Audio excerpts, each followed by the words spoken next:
Thanks to those joining me live and to those that'll be joining me, D-Style Boxing, Chief Funky, the second half of HCP, Marielle La Flaca, professional boxer, Joe Habib, co-host of Ringside Reporter, Maestro from Leave It in the Ring, and of course, Dave from 408 from the Shoe Shine, now available on YouTube. How is it going, everybody? We're going to go ahead and get this show on the road. We'll have Punch Drunk joining us in a little bit, all right? But let's get this one started.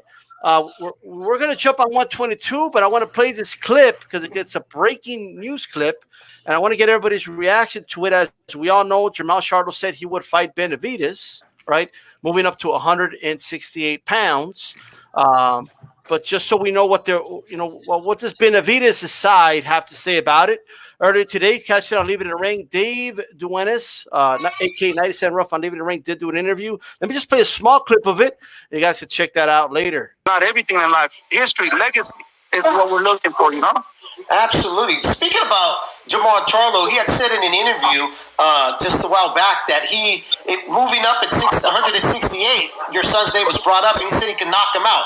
That, early or late, it doesn't matter. It's going to happen. It will eventually happen. He will knock him out. What are your thoughts about that, man? Oh, man, I love that fight. That's another dangerous fight that we're willing to take, man. That will be a pay-per-view fight, like I said, because it's so big that people want to see that fight. Man, we're excited. I already called our promoter, and we talked about, hey, let's make this fight happen. Do everything you can. He wants to fight. We want to fight. It should be an easy fight to make. He's a gangster, he doesn't run from nobody either. So he's a talented fighter, a really good fighter, up there that, I think we can beat him. I think it's not going to be easy, but those are the fights that people want to see, man, and we want to bring those fights to people. Yeah, well, there you go. That is a trainer and father of David Benavidez saying in an interview said they could make 168. They said, hey, we'll fight Charlo. Yeah, let's do it. Right? I think that's a great fight. I just want some reaction. La Flaca, what's your reaction to that? They said we'll do the fight. Would you like to see that fight? Yeah, of course. I would love to see it, because Benavidez has the power. If he can make weight and, not being too much dehydrated in the fight, it will be a very good fight because of the styles. Charlo will try to keep the distance and then go inside with some uppercuts, maybe some swings.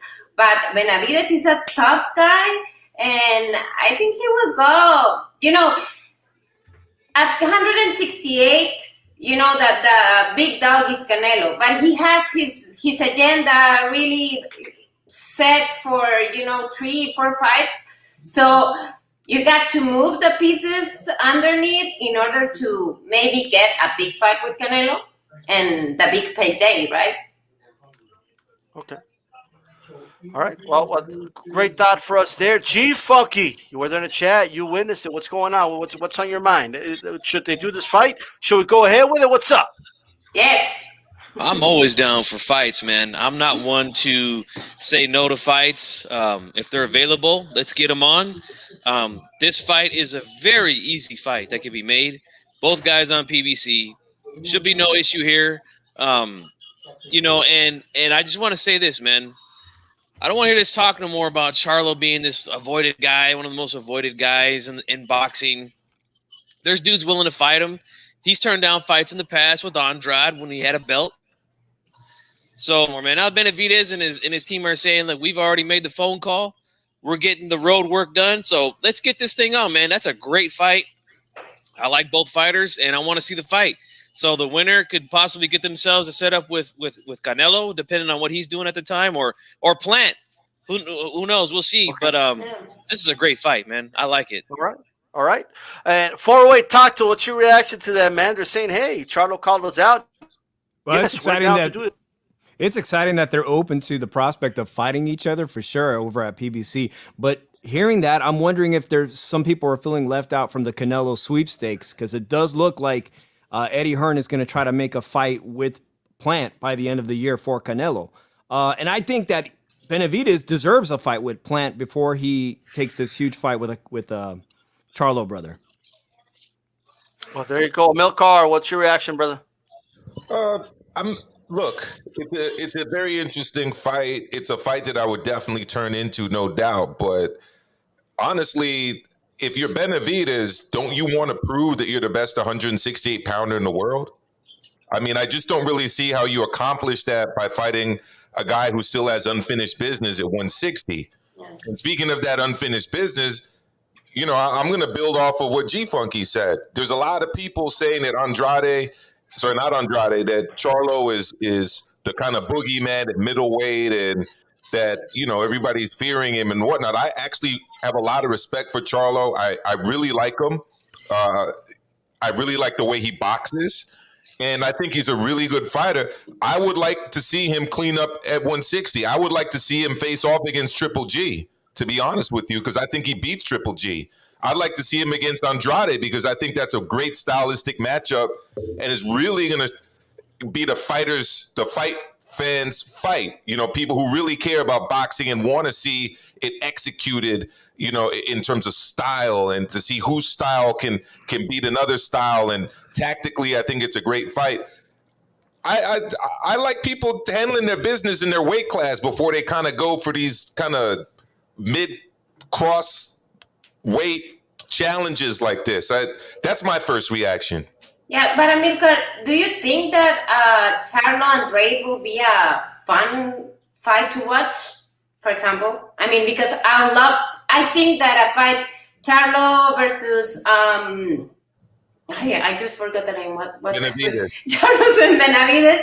It will be funny, more interesting fight than one with Andrade. You know.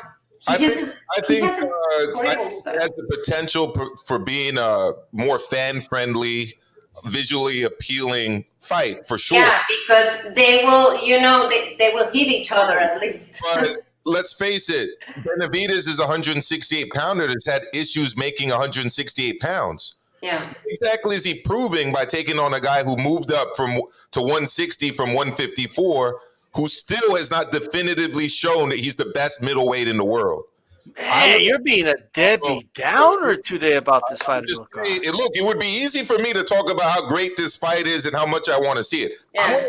I'm going to watch the fight. And when it happens, if it does happen, but at the time, I'm going to be looking forward to it. But if you're asking me what my first reaction is to this, I want to see Benavidez take on Plant.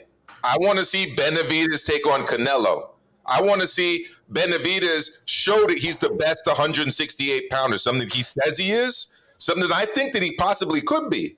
And I want to see Charlo prove that he's the best at 160. That has not happened yet.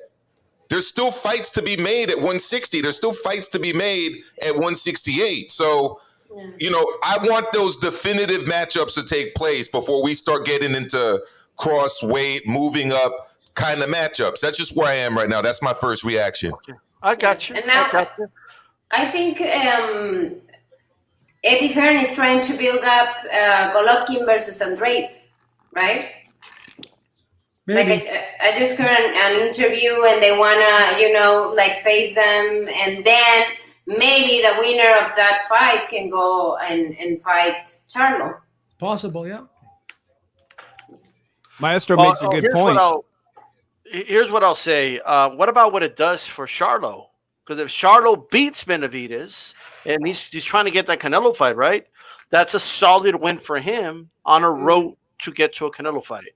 Is the way I see it. And it's better than Alice. You know, it's better than a Charlo win's better than anybody Benavidez ever beat, Milcar. My opinion. Who's he beat? It's better than Charlo.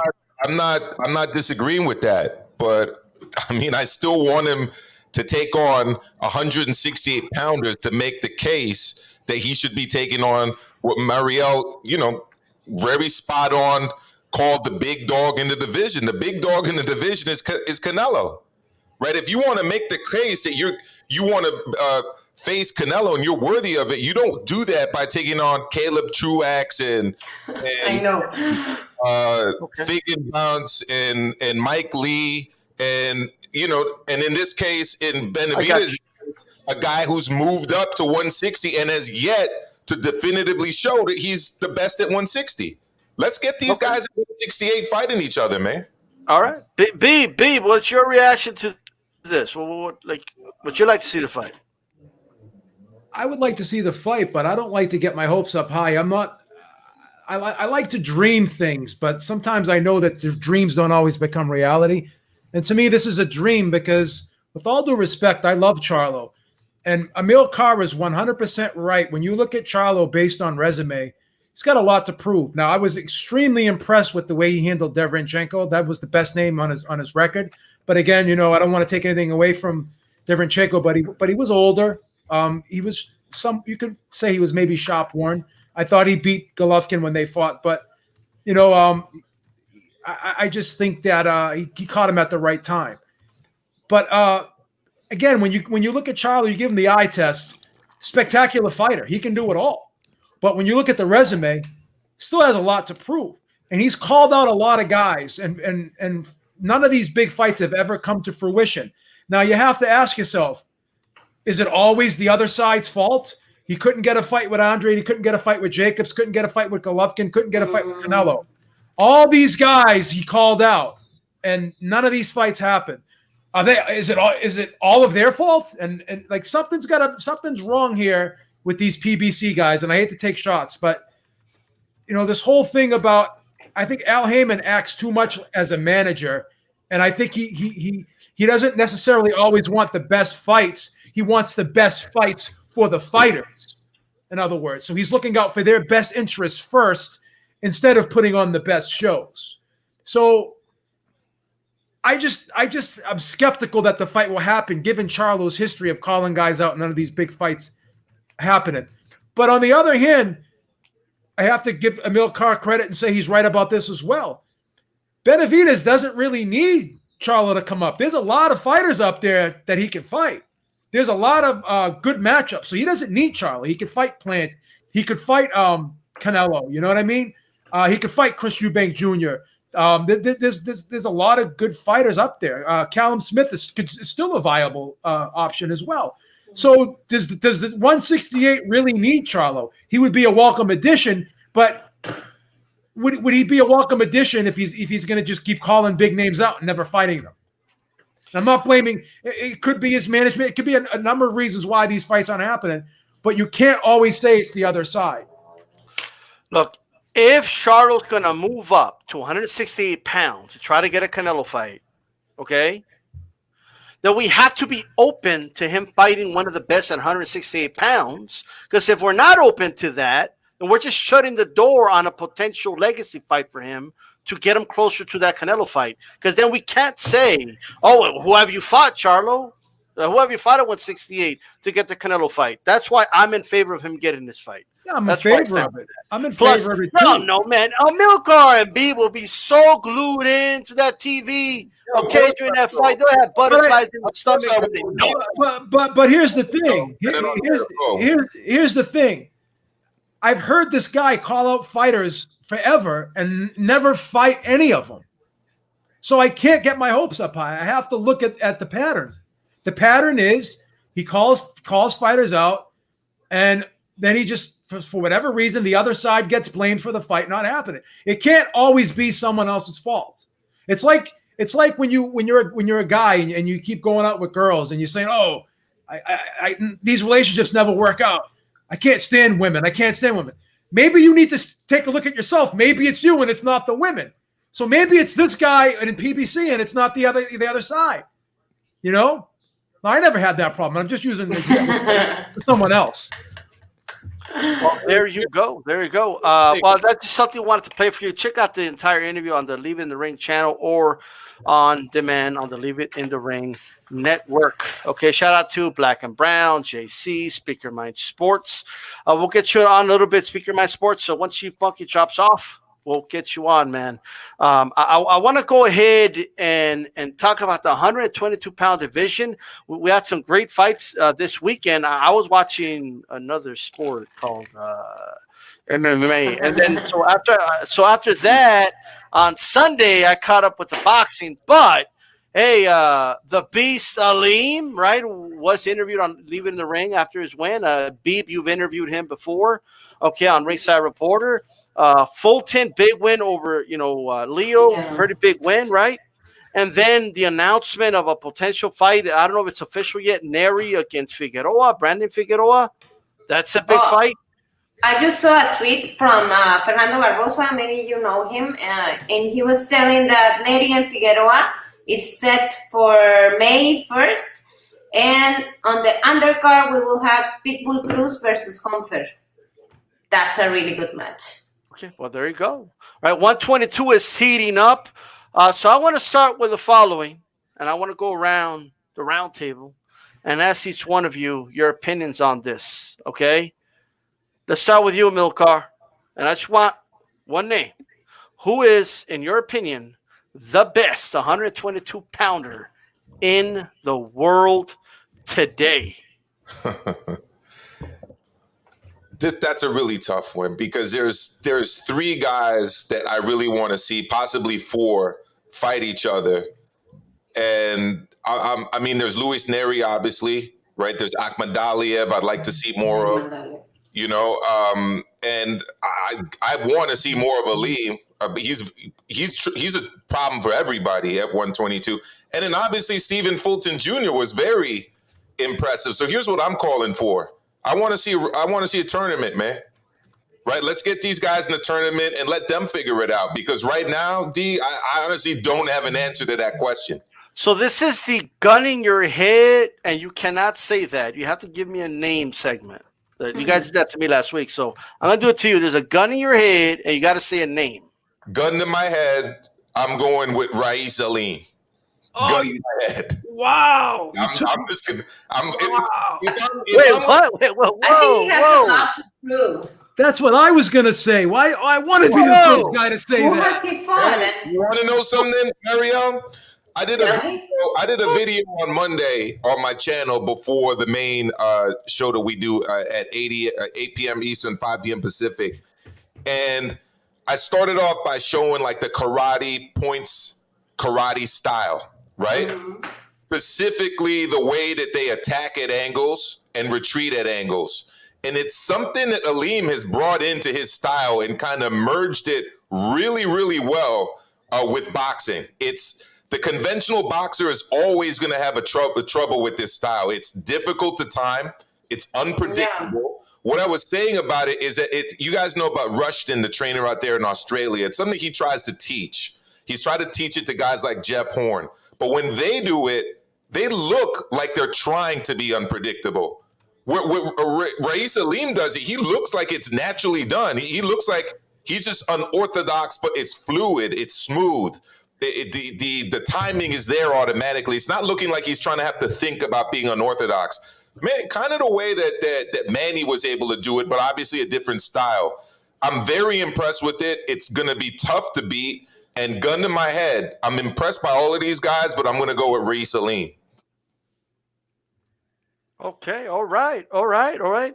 That's the pick with a gun in your head. Okay, well, RIP, we'll be at the funeral. So, yo, hey, a 408, talk to us, man. Who is, come on, gun to your head segment. Who's the best 122-pounder in the world today? Well, I'm really feeling the Philadelphia, and shout out to my co-host, Philly Drew. I'm feeling Fulton, 913 power punches. I saw him with Dan Canobio today, and he says that he thinks he can beat McCullough's record of punches ever thrown in the 122-pound division. He's aiming to beat that world record. He just looks like a complete total package. But shout out to Maestro and David who had Alim, because what Alim did in the co-main was so special. I mean, I've been following Vic Pasillas, an East LA kid who now lives in the Bay Area. I've been following Vic's career. He had a knockout streak of his own going into this fight, 4 knockouts in a row. He threw an insane amount of punches when he was on PBC's card on his last knockout. He actually fought at featherweight. So do not underestimate what Alim did. Striking from all these different angles. He's a martial artist. He's been a black belt since he was 13, like Cobra Kai. Strike first, strike hard, no mercy. He showed no mercy to Vic Pasillas. Alim and Fulton is a fight I want to see. I want to see that fight. And from what it sounds like, Fulton was kind of dismissing Alim as someone who's just new to the scene, someone who's just coming around now. We'll get to the fights in a little bit, but I hear you. So I'm going to go with Fulton. I'm very excited about what and especially since Luis Neri, he's been having many problems making the weight in his past and he doesn't carry his strength to the 122 pounds. I mean, he was knocking out, talking about Neri, no? He was knocking out opponents at 118, but because he was always overweight and fighting like a big man, you know, so I didn't like the last fight of Neri with Aaron Alameda, I think. I didn't like his performance. So you tell us, Flaca, who is the best 122-pounder? I think I'm not going to be like that popular with my pick, but I have to say MJ Akhmadaliev. I just think that what he did on the fight with Roman was really special. You could hear, you know, the punches getting on the humanity of Roman. Roman is a really tough guy. And I think I would like to see Akhmadaliev trying to unify the division because there will be good fights. And but I think he has to fight Iwasa because Iwasa is the interim IBF holder. I'm not sure about if I like that fight that much, but maybe it can, you know, clear the path on all that proliferation of titles. Okay. All right. This disrespect for Neri needs to stop. Okay. Let me tell you everybody something right now. Okay. The best 122-pounder in the world is Neri, and then there's everybody else. Okay. I'll say it again. There is Neri over here, and number 2 is like somewhere over here, and then the rest of the pack. Okay? You know, Eric, I'm gonna talk like a side of boxing, something that I don't like to do, like gossip. But you know, I follow Neri on Instagram, and then you can see at 3 a.m. like videos like on a strip club and beers, and then at 9 a.m. he deletes it. He deletes them because, you know, he just figures out he was like, you know, messing around. So I don't know. I just don't think he's like, even with Reynoso, he's not like too much eager to conquer like Fulton or Akhmadaliev or Alim. You know, that they want like to put their mark on the books. Actually, I don't know how long I had that stage, by the way, but my bad. I just realized here. Let's introduce Punch Drunk Boxing on here. How you doing, Mr. Moonshine? How you doing? You on mute, Punch? Hey, my friends. How you doing, everybody? My friends. Thank you for having me. D-Style, G-Funk, what's good? Maestro, dímelo, mi hermano, Dave, Flaca, D. Jefferson, my friend. How you doing, man? The 122-pound division is interesting, man. It's very, very interesting. Well, let me ask you a question. Yes, sir. If you could only give me one name, who is the best 122-pounder in the world right now? Oh man, I'm very. Look, Neri is good. I'm frustrated. I'm frustrated with Neri because of the unprofessionalism, but you know, Fulton, man, Fulton. I'm going with Fulton on this one, man. But I believe that Neri is the best. Is right, but I think the unprofessionalism really got me kind of, playing defense right now. All right. Okay. I got Beeb. I can't believe. Really quick, man. Who is the best now? 122. I can't believe that Maestro beat me to this one because I thought I was going to all the time. I thought I was going to be the only one to say it, but I love Alim, man, and he has a lot to prove. But when you look at the eye test, another thing too, because Milcar mentioned the martial art influence in his style. Not only that, if you saw one of the punches he threw, it was like it was kind of like a hybrid type left hook, straight punch. But in martial arts, they generate power from the elbow. So they have the leverage come down from the shoulder to the elbow, and then they just kind of shoot the punch. They shoot the punch from the elbow, right? So he had his left hand out there, and he basically just kind of like turned his the punch, and it just shot it from the elbow. It was such a compact, such a short movement that it was just so hard to pick up on that. The second knockdown, right, Joe? Yeah, that left hook that left hook.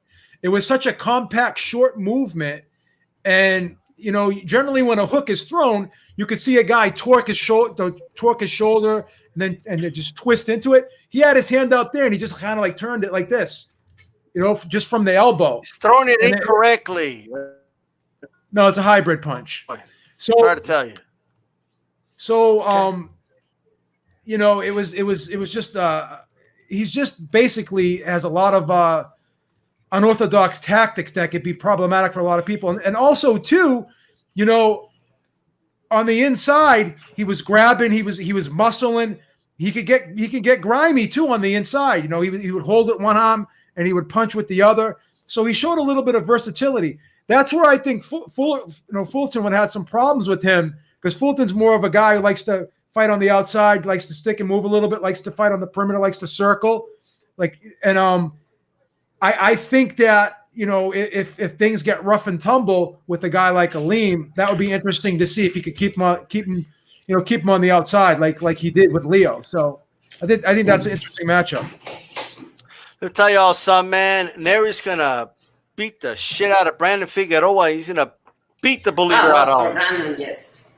Right? He's gonna beat the believer out of not just Figueroa, but all of y'all. Okay, I don't care how. I get it. He's at the strip club, Flock. I get that. But that was like one post. That's not every day, is it?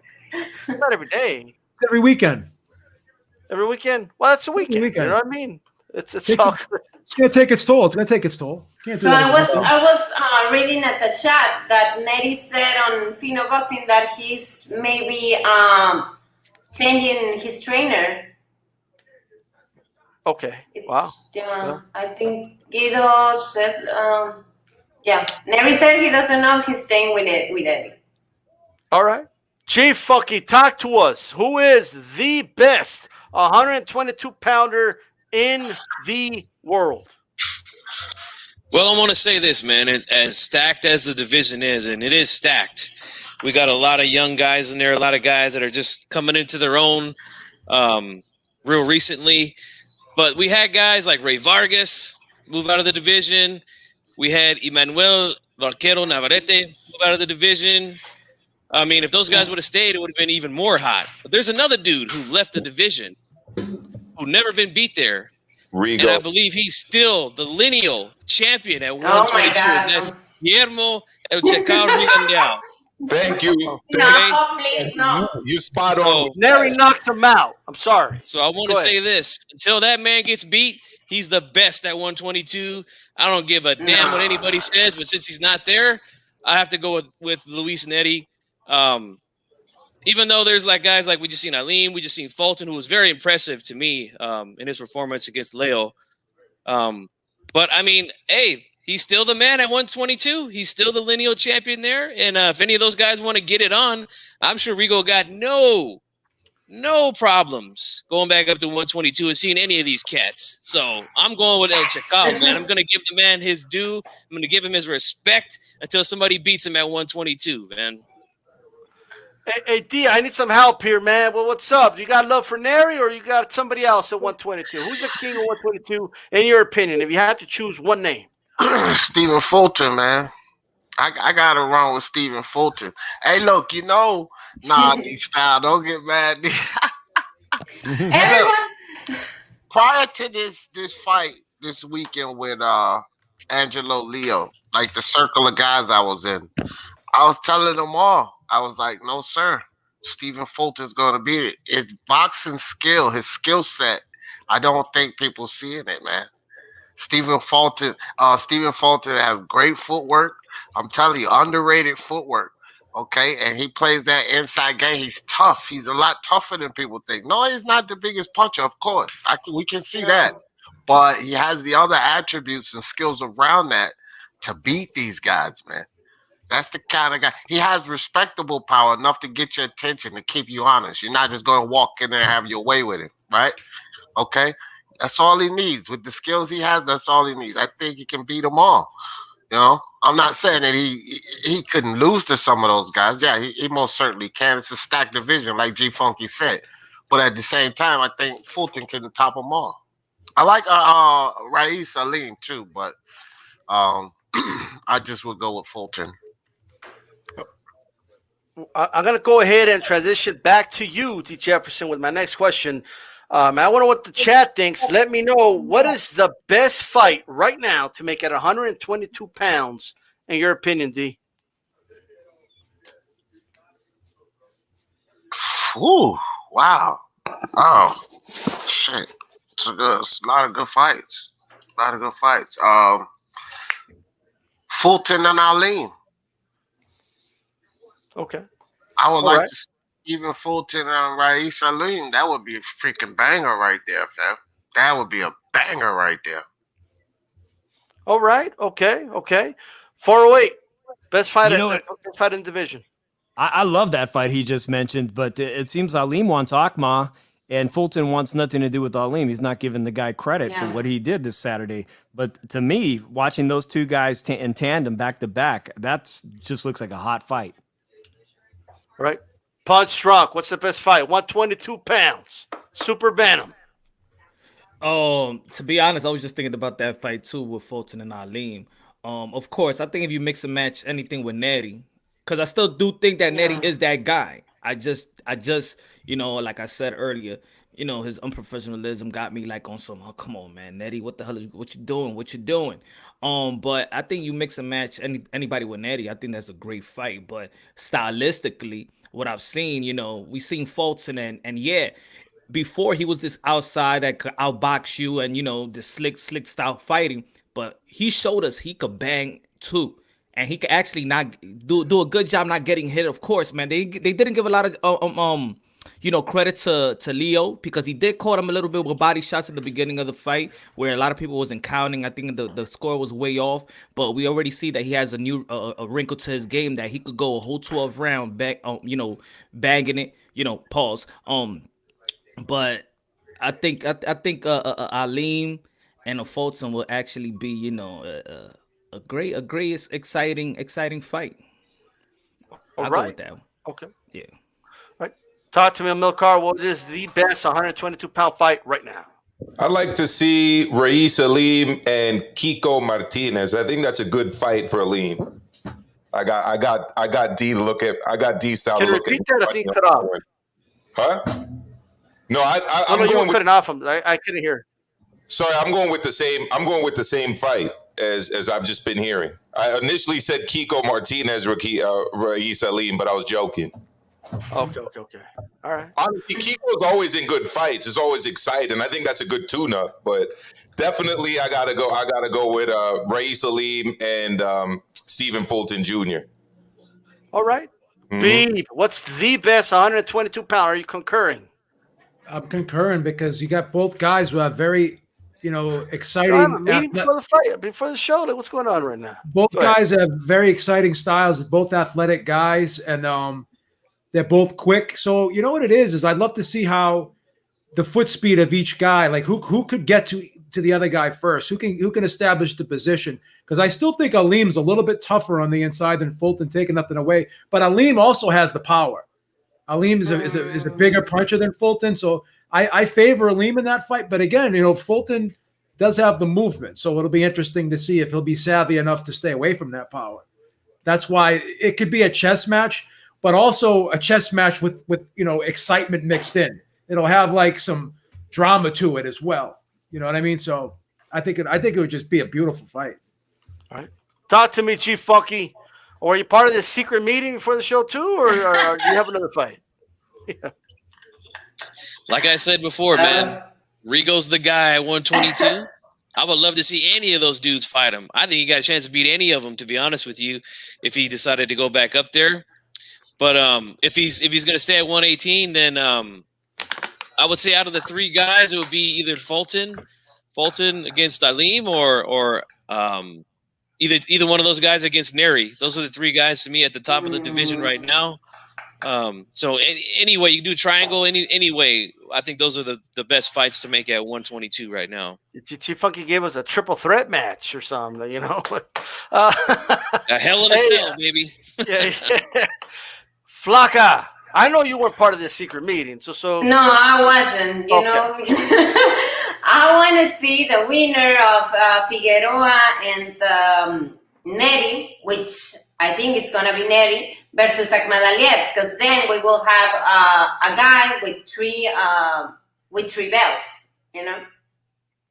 Okay. All right. Hey, look. Let me tell you guys something right now. Okay. I don't think Neri beats Akhmadaliev, by the way, Eric. What? Like you were almost there. Like no. But look. First of all, Fulton. I mean, talk about Rocky story. You guys are mesmerized with the Rocky story, Philadelphia. Let's put a statue of this dude up front. All this, man. This guy's gonna get beat if he gets in the ring with Neri because Neri's better. Okay, and he ain't gonna go to the strip club. Okay, on the lead up to the fight, right?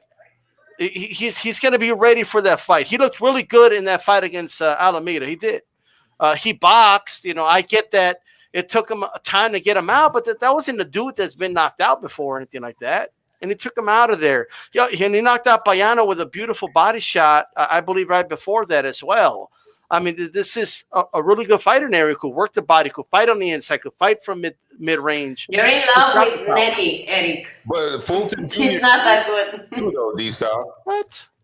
He can. He showed he could fight on the inside on Saturday. That was Leo's play. Leo's play was to beat him on the inside. Yeah. Okay. Yeah, he's going to throw a lot of punches like that against Neri, okay? When Neri's landing those bombs, okay, this dude, look, man, you can't take a BB gun to a gunfight. Okay, I'm sorry. That's what he's going to be bringing to the ring with Neri. What he showed is that he had the quality to adjust. So if he does is getting beat up in the inside, then he's going to do what he does probably best and work the outside. He's so quick on his feet. You can't rule that out that he won't be able to stay Philadelphia away. love. He's also got a great jab that he can use on the inside and on the outside. I mean, I was totally impressed. I was just more impressed by Aline because I'll be honest, I had him beating Pasillas. I did not have him dominating him in every round like that. He beat him up. He beat him up bad. Yeah, we cannot underrate that victory. Like, Pasillas is a solid dude. He truly 200 amateur wins.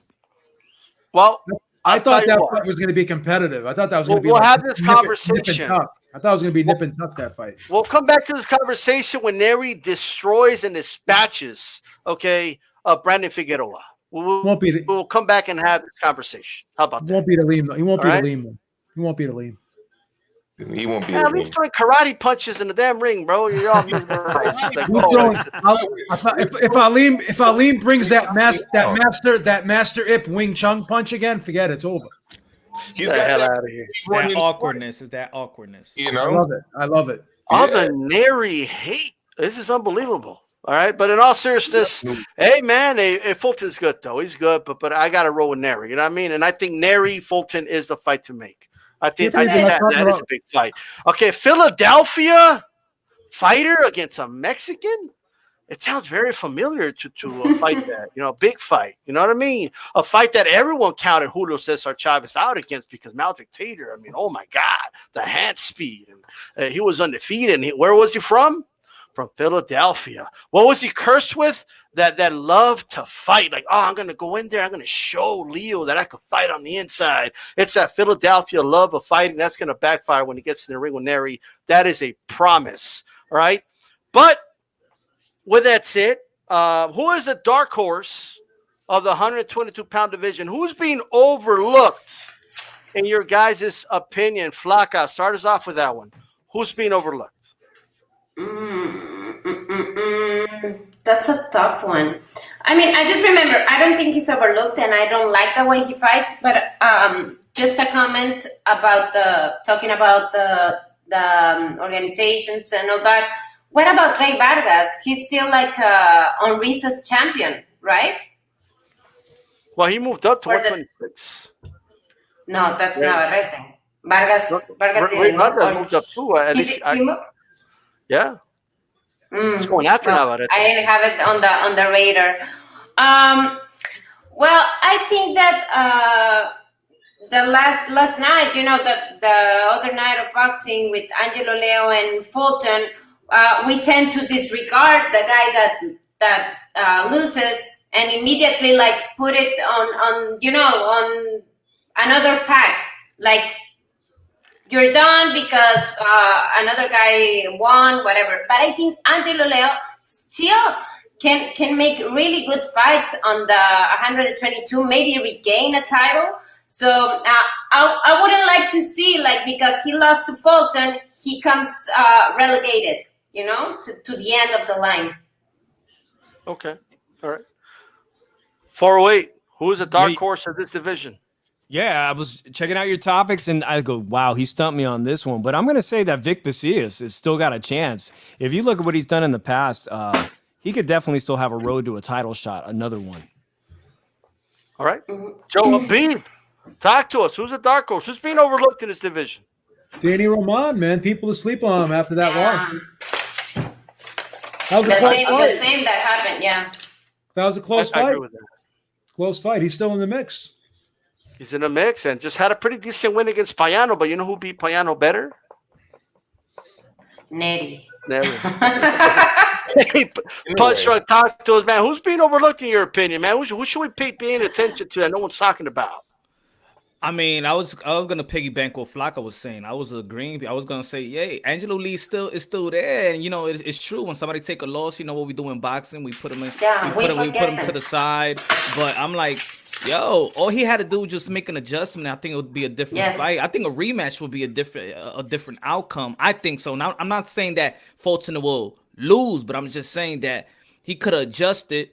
And it'll be a whole different fight. I think that we can't just put Angelo Leo through the side. I think he's gonna be the dark horse in my opinion. If I lose, guys, don't do that to me. Don't put me aside. All right. Talk to me, Amilcar. Who's a dark horse of this division? Well, first, I got to correct the record and make it clear that the best victory over Payano is the monster Inoue. So I just have to make that one clear because I know Inoue doesn't always get the credit that he's due here on the round table. Just saying. A lot of hate. A lot of Inoue hate on this round table. But in terms of the dark horse, why don't I start off by saying who's not the dark horse? The guy who's not the dark horse is Mike Conlon, the product of the top rank, I don't like him.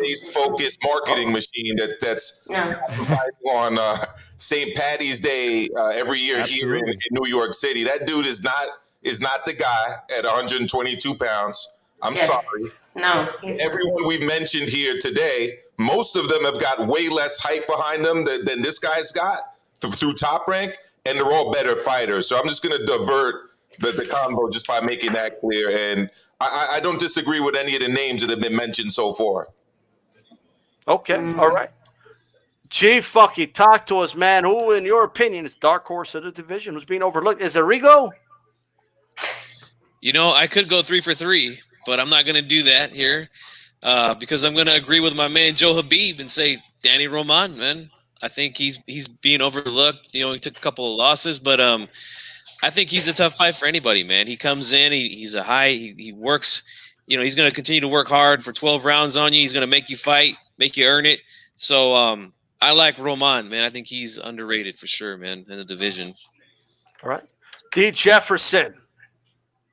Hey, I'm with Flocka because finally. The thing is that I thought that going into the Leo fight, the Fulton Leo fight, that a lot of people were underestimating Fulton, and I was like, Fulton's a lot better than people giving him credit for. So I think that people were shocked with Fulton's performance, where I was shocked with how well Leo did, and that was a great fight, right? So just because Leo lost, to me, it's like he lost to Fulton, and I think Fulton's that guy, right? So I gotta go with Flocka and say that Leo is probably gonna be overlooked, because you know how it is with the loss in boxing. Yes, that's correct. And this era, man, you get a loss and they throw you in the trash like everybody can beat you up now. So yeah, I'm gonna go with Leo on this one. All right. Okay. A lot of great names here, guys. Hey, man, we got to pay attention to all the divisions in boxing. That's where we're letting this division shine. They had a big weekend last weekend. Even though a lot of people, out there cheated on boxing and watch UFC, shamed on you people out I there. didn't cheat. All right. Did you tell us your name? Did you tell us your dark horse? Oh, no, Daniel Roman. I said Roman. Really? I said Roman. I said Roman. I Don't said you think Roman. that's? Oh yeah, we are sleeping a little bit on the Japanese guys. We have there like Iwasa, literally but just we did, have right? Tomoki Kameda, and we have I don't know how you pronounce Tesaha, whatever. Jesse Gawara is out Yeah, there. that guy. Yeah. So What about 115? How come we're not talking about 115? 115. We have to talk about Chocolatito. That is the same team that he was talking about. He lost with Rumbisai, and everyone was like throwing trash at him, like he's never gonna come back. And now we're waiting for that huge fight with Estrada. We shouldn't dismiss a fighter just for losing once and with a good opponent. Remember that movie Bugsy after he beats the shit out of that guy and he gives him another chance and he goes, everyone deserves a fresh start. Yeah, I love him. All right, guys. So that's 122 pounds. Look, I want to play this really quick for the guys that just came out, Punch Drunk and D, because I want their reaction to this. So Charlo said, hey, I want to, he set the name Benavides. And today, Benavides' trainer and dad was asked, and this is what he said. Not everything in life. History, legacy is what we're looking for, Absolutely. Speaking about Jamal Charlo, he had said in an interview just a while back that moving up at 168, your son's name was brought up, and he said he can knock him out. That, early or late, it doesn't matter. It's going to happen. It will eventually happen. He will knock him out. What are your thoughts about that, man? Oh, man, I love that fight. That's another dangerous fight that we're willing to take, man. That will be a pay-per-view fight, like I said, because it's so big that people want to see that fight. Man, we're excited. I already called our promoter, and we talked about, hey, let's make this fight happen. Do everything you can. He wants to fight. We want to fight. It should be an easy fight to make. He's a gangster. He doesn't run from nobody either. So he's a talented fighter, a really good fighter, up there that, I think we can beat him. I think it's not going to be easy, but those are the fights that people want to see, man, and we want to bring those fights to the people. All right. Punch Drunk, what do you think, man? They're saying they're down to fight Benavides. Oh, man. I'm sorry, Charlo. One of the most prestige division in the sport of boxing, of course, is the middleweight division. I feel that the champions is actually abandoning their position at middleweight. All these champions is talking about 168. Andrade is talking about Billy Joe Saunders. Charlo not talking about Benavides and Canelo. Triple G wants Canelo. Don't these middleweight champions want each other? Don't they want to unify? This is an historic division. And I think they're abandoning the division. Look, I could say it's a good fight, but I just want the middleweight champions to look at the other middleweight champions. That's how I see it. All right. D. Jefferson, what do you think? Oh, okay. Off of mute. Look, man. I think it's a good fight. Because Benavides is undisciplined, right? Charlo, he's an enigma. I don't know, we haven't seen him face the level of competition, so he's an enigma. I mean, he shows good signs. I liked the way he looked in the Dereverenchenko fight. So he shows good signs. He's a big guy. He could have been moved up, to tell you the truth. And again, Benavides is undisciplined. So interesting. It's just intriguing. I'm not really big on the fight because you got a guy who's not really doing much with himself, and then you have an undisciplined guy. I mean, he had 2 shots at the title, man. You lost one of it to the girl, and then you lose it again, or just being fat and out of shape. Like, that's not good. People fight their whole career and never touch a title. You had it twice and lost it ridiculously. So I really don't care about the fight, but in the ring, it's an interesting matchup. I'll say that. All right, thanks for your thoughts on that, guys. I want to move on to this. Plant had I can't play that one for copyright reasons, but a Fight Hype interview. So, shout out to them for what it's worth. He basically said Benavidez needs to wait in line, speaking about Benavidez, right? So he doesn't want to fight Benavidez. And he said that he's going to fight Canelo next. And I think that's the first time I've heard Plant say that, that Canelo wants it, I want it. But then there's other reports. This is boxing, okay? So bear with me. Other reports out there by Benson saying that, Canelo, Billy Joe Saunders is a done deal for May, pretty much. So it looks like he's going to go the Saunders route. So it's a whole confusing situation. But and then Benavidez, obviously, as we just showed you, wants to fight Charlo. Would you guys rather see Plant or Billy Joe Saunders next, assuming I think we can all safely assume Canelo wins his next fight? D, start us off with that one. Which fight would you rather see Canelo do in May, Plant or Billy Joe? Honestly, I would rather see him do Plant in May. And I'll tell you why I say this. I think he beats both of them. I don't think either of them beats Canelo. But Plant is the PBC situation. So if we could get that out the way, bam, done. Right? If you have to depend on the PBC to clean up 4 belt, oh, here we go. We might be bouncing around this bush again. So I would rather him get that PBC issue out of the way. Right? But Billy Joe and whoever's on that side, whether it be Billy Joe or Andre by that time, if he steps up to 168 and fights him, they're going to be thirsty for that fight with Canelo. It's not going to be any issues because they're with the zone. Everything's cool. It's easy to make there. But having to depend on the PBC to clean up 4 belt undisputed, I mean, how much luck have we had with that, right? So I would rather him go ahead and get Plant out the way. All right. Chief, Funky, which one of those two fights, Plant or Billy Joe? And any overall thoughts about it, and give us some final thoughts. I know you got to go. Yeah, man. Here's what I'm going to say, man. Plant has been woofing for a minute now. And there's no reason for me to believe that that's true, that he's going to fight Canelo next. He's going to be the last guy that, if he still has his belt and Canelo collects all the other ones, he's going to be the last guy, that he fights. It's going to be something new. Oh, I stubbed my toe. I need another 6 months to train or something weird, So I think it's going to be Billy Joe Saunders. I'm going to believe the reports that came out today, other than what Plant had to say.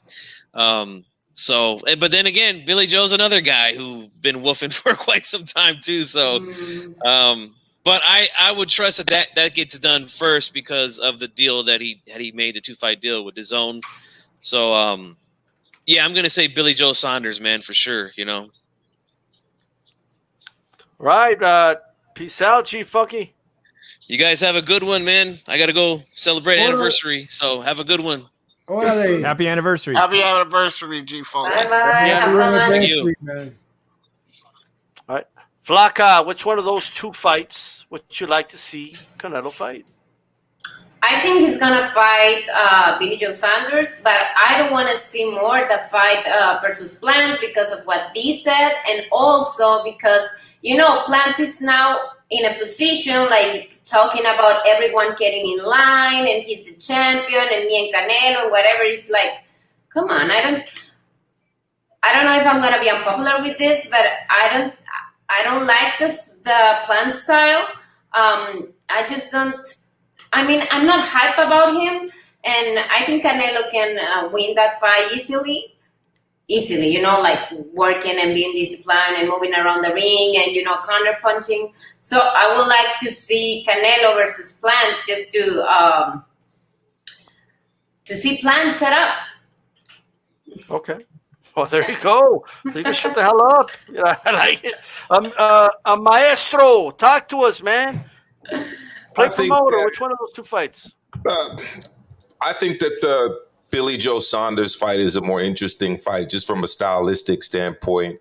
I think he asks more questions of Canelo than Plant will. Plant is a pretty orthodox guy. He doesn't really do anything out of the ordinary. He's got a good jab. He kind of stands there defensively behind it. throws in hooks, which he likes to use as counter punches.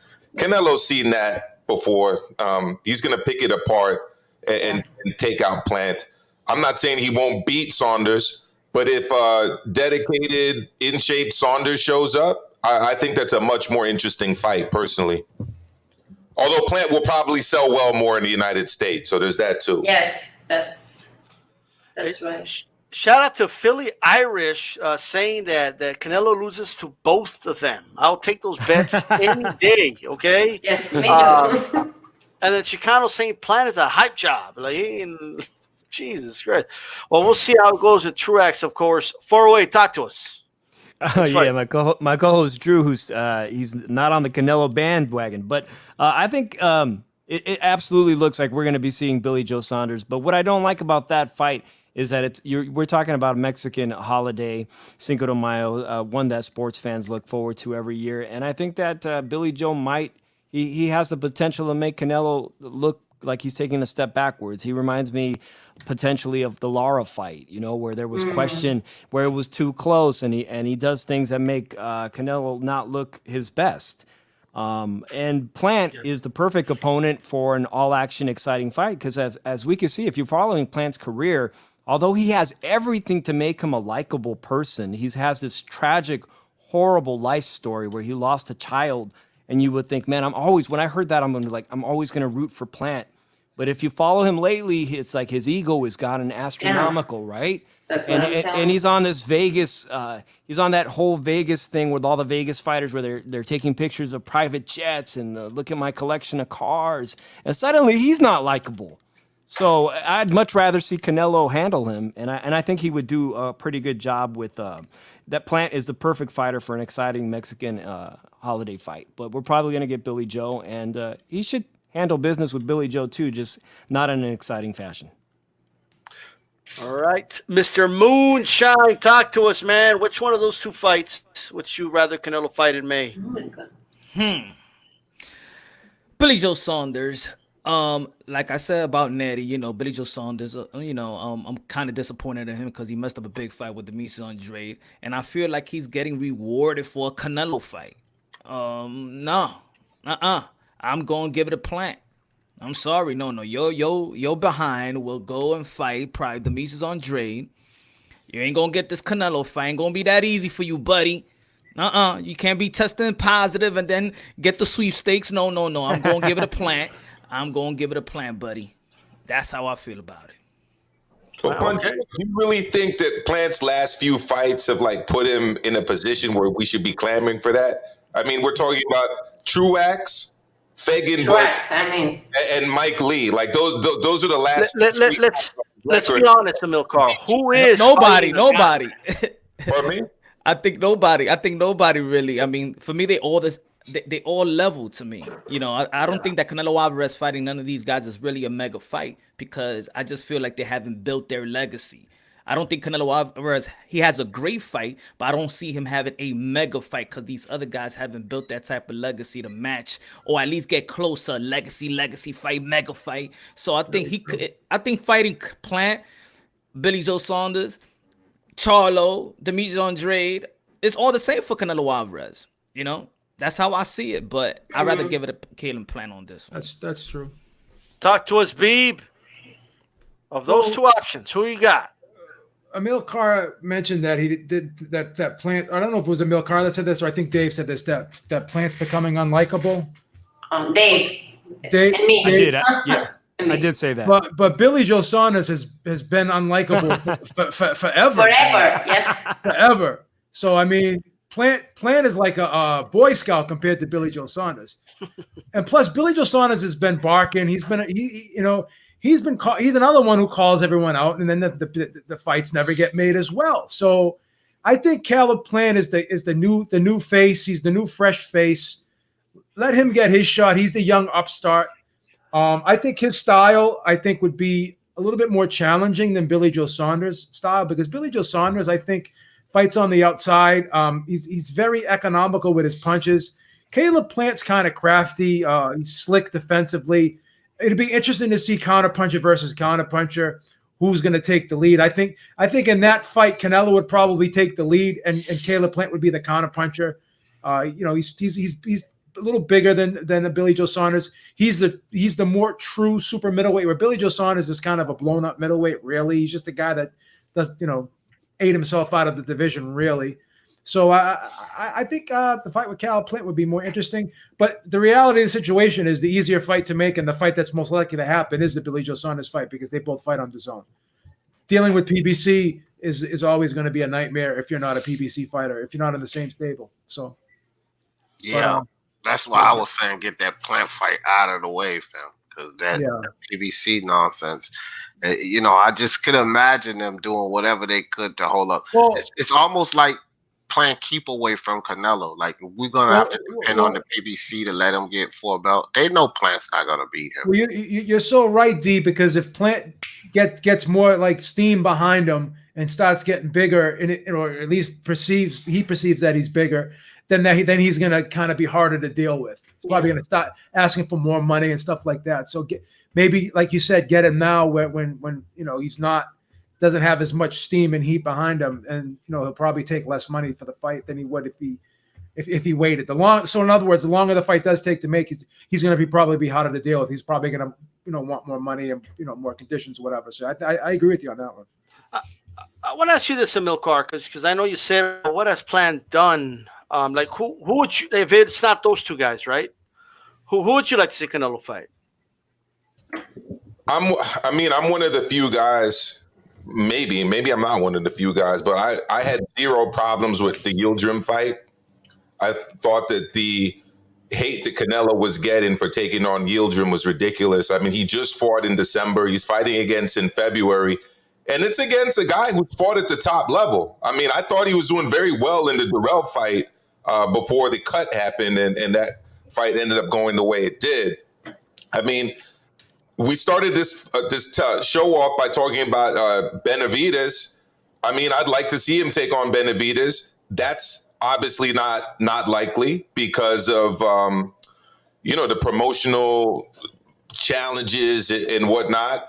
I've heard other people calling for a fight between him and Artur Beterbiev. I think that would be a really big challenge, although I don't really see that as being that great of a fight for Canelo.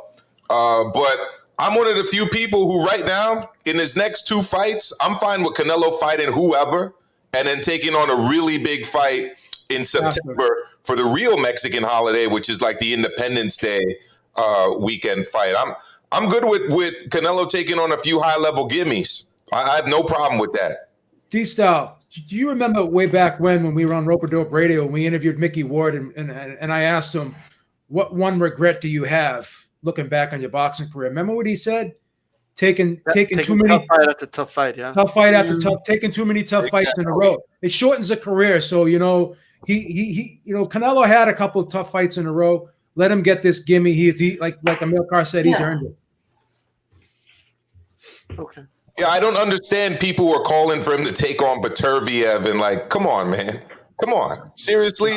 Yeah, that was nuts, bro. He never even said he was campaigning at 175. That was a one-off fight against Kovalev. It was to get the 5th Division championship and then take care of business elsewhere. They never planned on campaigning at 175. He ain't going back up there. Only one thing's for sure in boxing, that nothing's for sure. Okay? I'm just telling you that right now. I don't think he's going back up there. I don't think he's going back up there. He's going past. He's only 30. He's going to go fight a cruiserweight, beat him next again. Oh shit! Well, there you go. He'll go to Bridgerweight. Inaugural Bridgerweight. James Toney did. Yeah. Well, there you go. I want to ask you guys a question. Start with Punch Drunk. February is stacked with a lot of fights, right? If you were locked away somewhere and they told you, hey, you could only watch one of those fights and that's it. Okay, no other boxing fight for you in the month of February. Which fight would that be? Name the fights. Name the fights. Name the fights because I don't even know Valdez which one. Berchelt. We got Valdez Berchelt. We got Joseph Diaz fighting Rockmit Ball, or however the hell you pronounce that. Junior Walker. Yeah. Come on. I'm sure it's stream. I gotta watch that about Valdez and Berchelt. What is that? That's the fight. Valdez and Burchett. Valdez, yeah, I agree. That's Harry Frampton. I don't really like. I don't really. Valdez and Burchett. Yeah. Let me share the screen really quick. Now, if you would have said March. Is the Jojo Diaz fight back on? Because I've always been looking forward to that with him and Rakimov. That's going to be a good fight. Yeah. Really looking forward to that. That's back on. So we have Floyd Mayweather, Logan Paul. I think that's. Oh my God! No, please. Hey, you can't miss that one now. Adrian Bronner, we have Bronner there. How about it? Saul's going to be fighting. You know what I mean? We got Harry Frampton. I think March is probably more. Don't you think March is more hectic, more of a better month or Feb? For sure. Hey, guys, look, low key, that Joe Smith Vlasov fight is gonna be fire, fam. I was just gonna say that. I was gonna say that, D. You took the words out of my mouth, bro. That's gonna be a nice fight, right? Does everyone pretty much agree with Valdez? Valdez for February. I don't think any fight beats that. But I don't know if anybody was Frampton.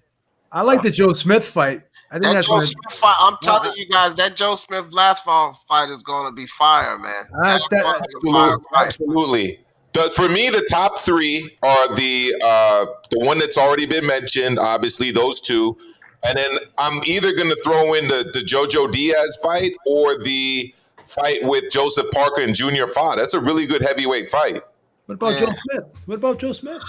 No, I said that one. That was already mentioned. Oh, okay. I agree. That's a great fight. The construction worker. The construction worker. If only Caleb Joe Smith is a dog, man. If only that fight was in February, I would have picked that one. But I can't wait to see Adrian Broner. There's no way. No way. Yes. The problem, the can man.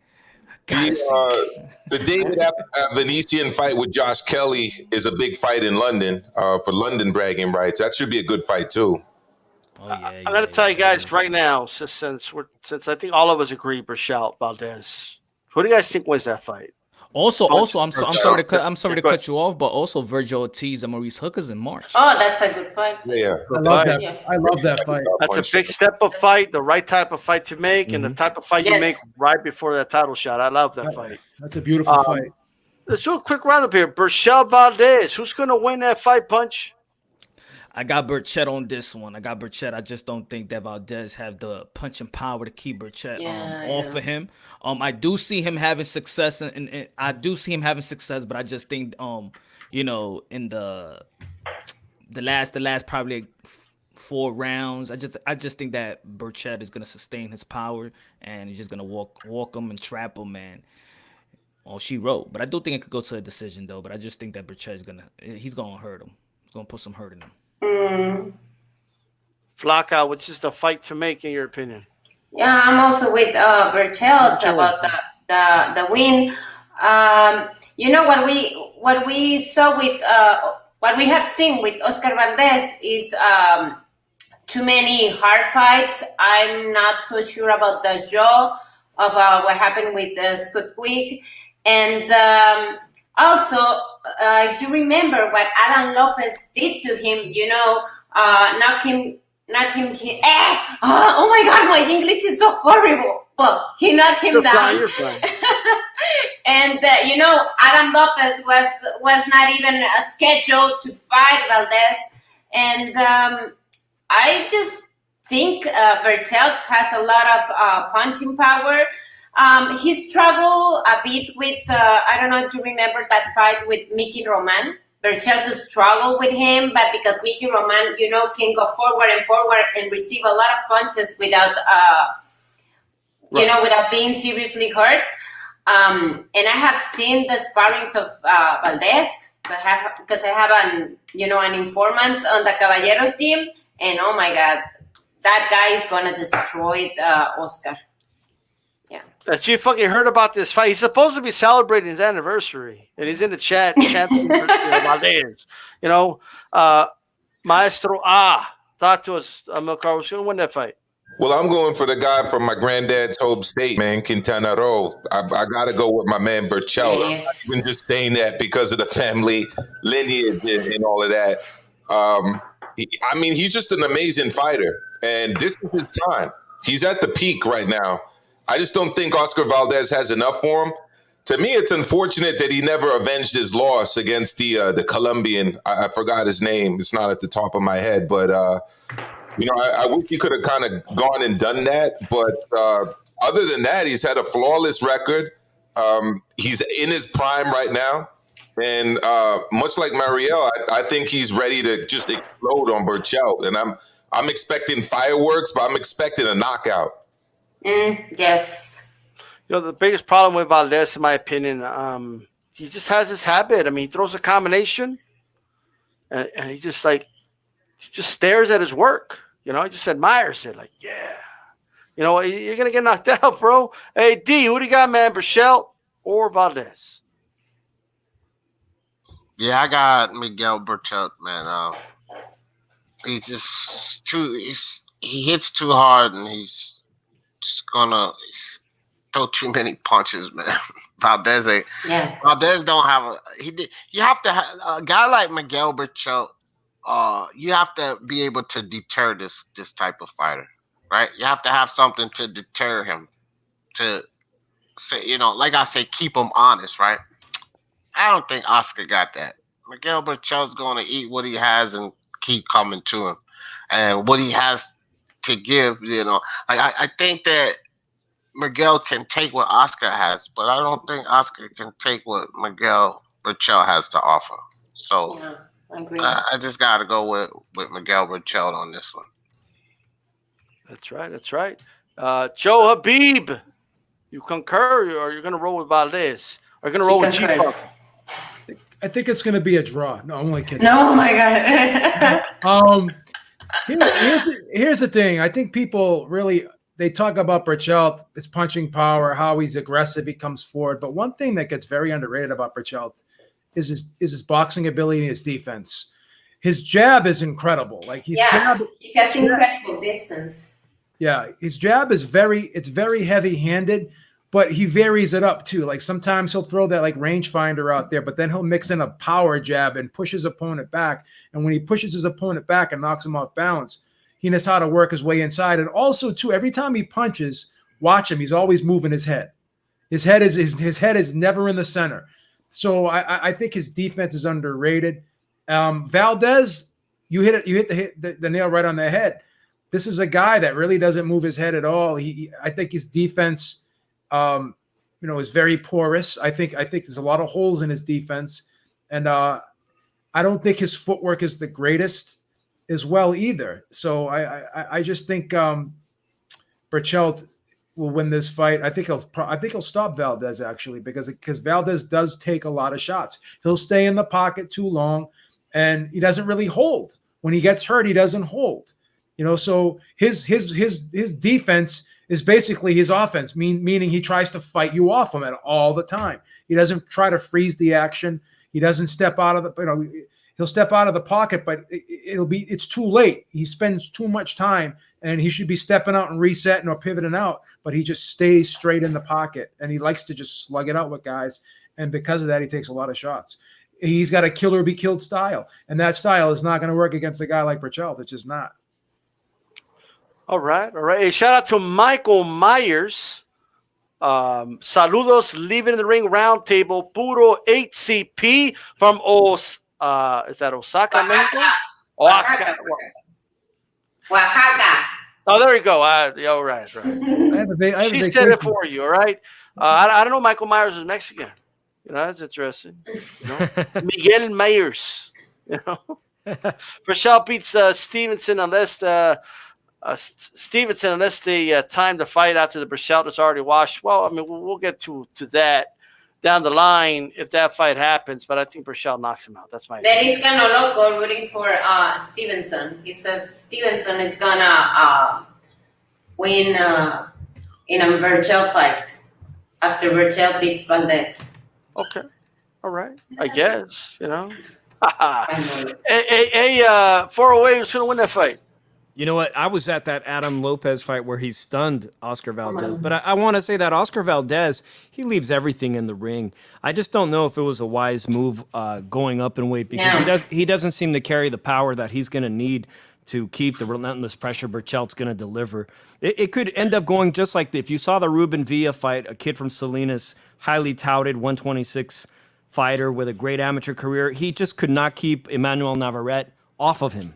You know, and I think that's exactly how it's going to go. But it could very well go like Joe Habib said, where we'll see Oscar Valdez be knocked out for the first time in his life. And to the guy asking if mariachis could play the Halloween theme apps, yes, of course. They play anything. Mariachis can play anything, bro. I've heard mariachis play Metallica. I'm not even joking. You know what I mean? But with that said,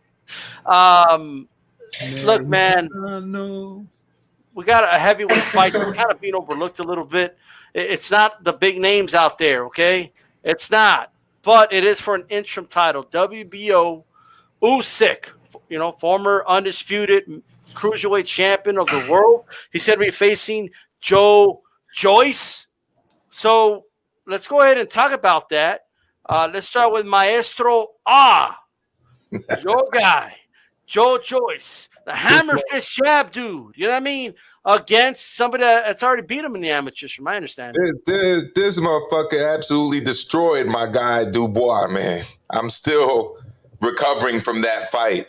And the way he did it, I mean, look, he's got a great cardio. He's big, he's strong, and he's got a great chin.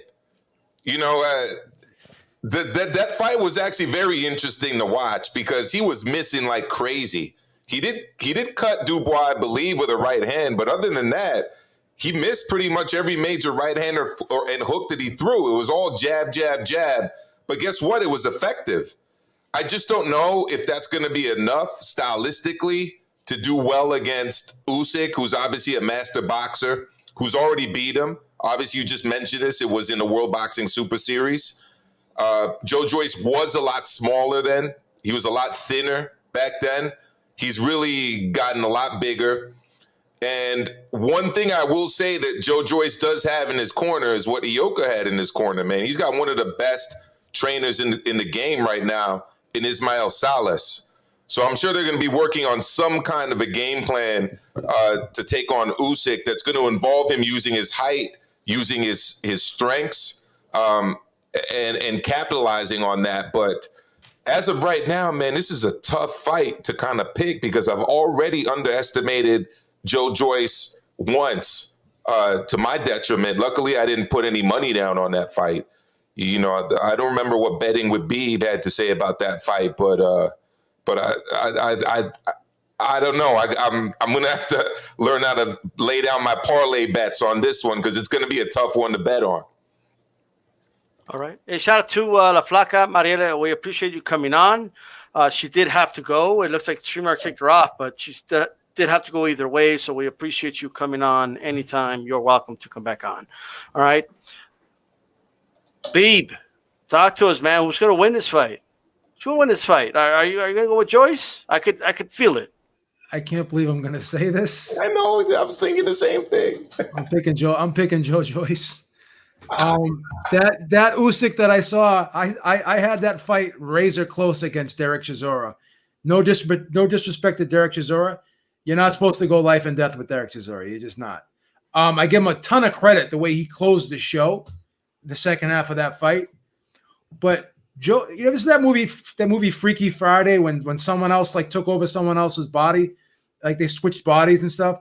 I thought someone did that to Joe Joyce when he fought Daniel Dubois because I've never seen him look that good. Like I was like shocked. He didn't look that good. Oh, he looked awesome. Come on. Oh, he looked amazing. He looked awesome. Are you gonna say the word amazing?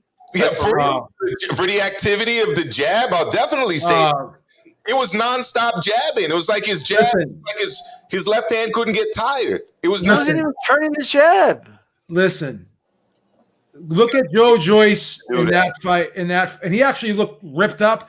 Look at Joe Joyce in that fight compared to his previous fights. It's like night and day. Come on. Oh, yeah. Come on. Joe Joyce is the truth. Outside of Tyson, no. All he did, this is all he did, guys, okay? Because I know Michael Myers dropped the super chat a little bit ago, but it looked like Michael Myers was just taking all the punishment from Dubois and just kept hammer fisting him in the eye over and over again, and the orbital bone couldn't take it anymore. But I was getting lit up with combinations, can I just say something? Sure. You may not always like the delivery system, Yep.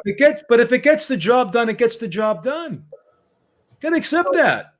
I remember I had a basketball coach in middle school who said he had the KISS system. I'm like, what the hell is the KISS system? It was keep it simple, stupid. That's it. That's exactly what Ismail Salas did. He was there with his platform shoes because he's a very small guy. He's standing there with the pad, constantly getting Joe Joyce to hit it over and over and over again. Joe just said it. The man was cut up. He's 6'7", 270 pounds. It's tough to defend the jab when all the guy's doing is throwing a jab constantly in your face. Before I pass it on, I have a serious question for the both of you, okay? Serious question. Yeah. Do you really believe it was a game plan to jab him to death on the orbital bone and have him quit? You think that was a game plan? The jab was a very key component in that fight. Yes. No one goes into a fight saying we're going to break the guy's orbital bone. If you're asking me that wasn't part of the plan. We're going to go in there, we're going to cut the guy over the left eye, and he's going to have 16 stitches. If he doesn't break the orbital bone, he loses the fight. He was getting his ass kicked. No, he wasn't. Yeah, it was. He was getting lit up. But maybe I don't know. With that D-style is that what Joe Joyce has shown over and over again, whether it's Bermain Stavern or most recently, obviously Daniel Dubois, the motherfucker can take a punch. He takes a punch. I think honestly he's got the best chin in the heavyweight division. And if I'm wrong, tell me who has a better chin than Joe Joyce. I mean, we don't know right now. You know what I mean? It's the heavyweight division, though. Like Pierre's never been knocked out. You know what I mean? I just don't. You think look, let me tell you, he beat an unproven prospect. Okay, that's who he beat.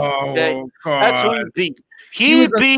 He was a 4-1 underdog. He was a 4-1 underdog. Use your French last names. Don't become world champions. It's not a thing. Okay. Let me ask you this. He lost to Tony Yoka in the finals in Rio. Where's Tony Yoka right now, and where's Joe Joyce? Well, obviously, Joe Joyce is doing better for himself. Yeah, a lot better for himself. The guy's been discounted.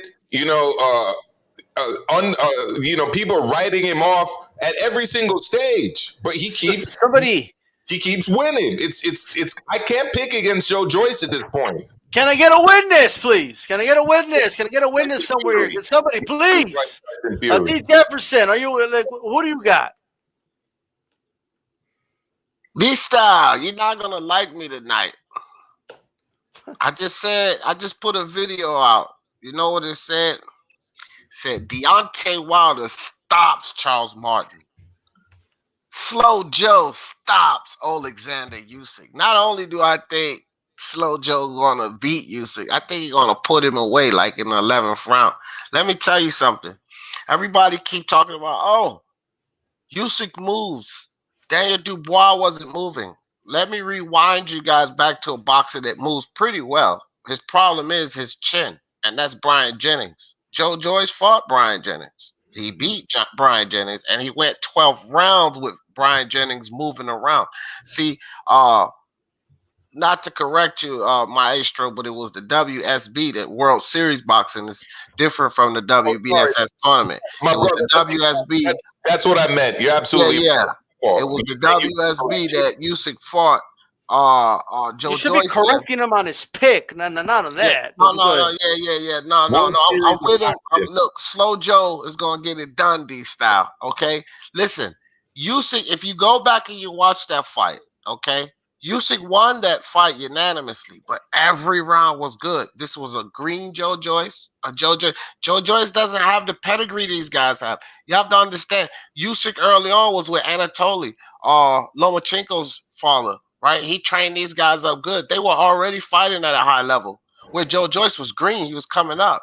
Now, something that is underestimated about Joe Joyce, and it does not compare to Usyk, but his size and his range. Joe Joyce has underestimated footwork.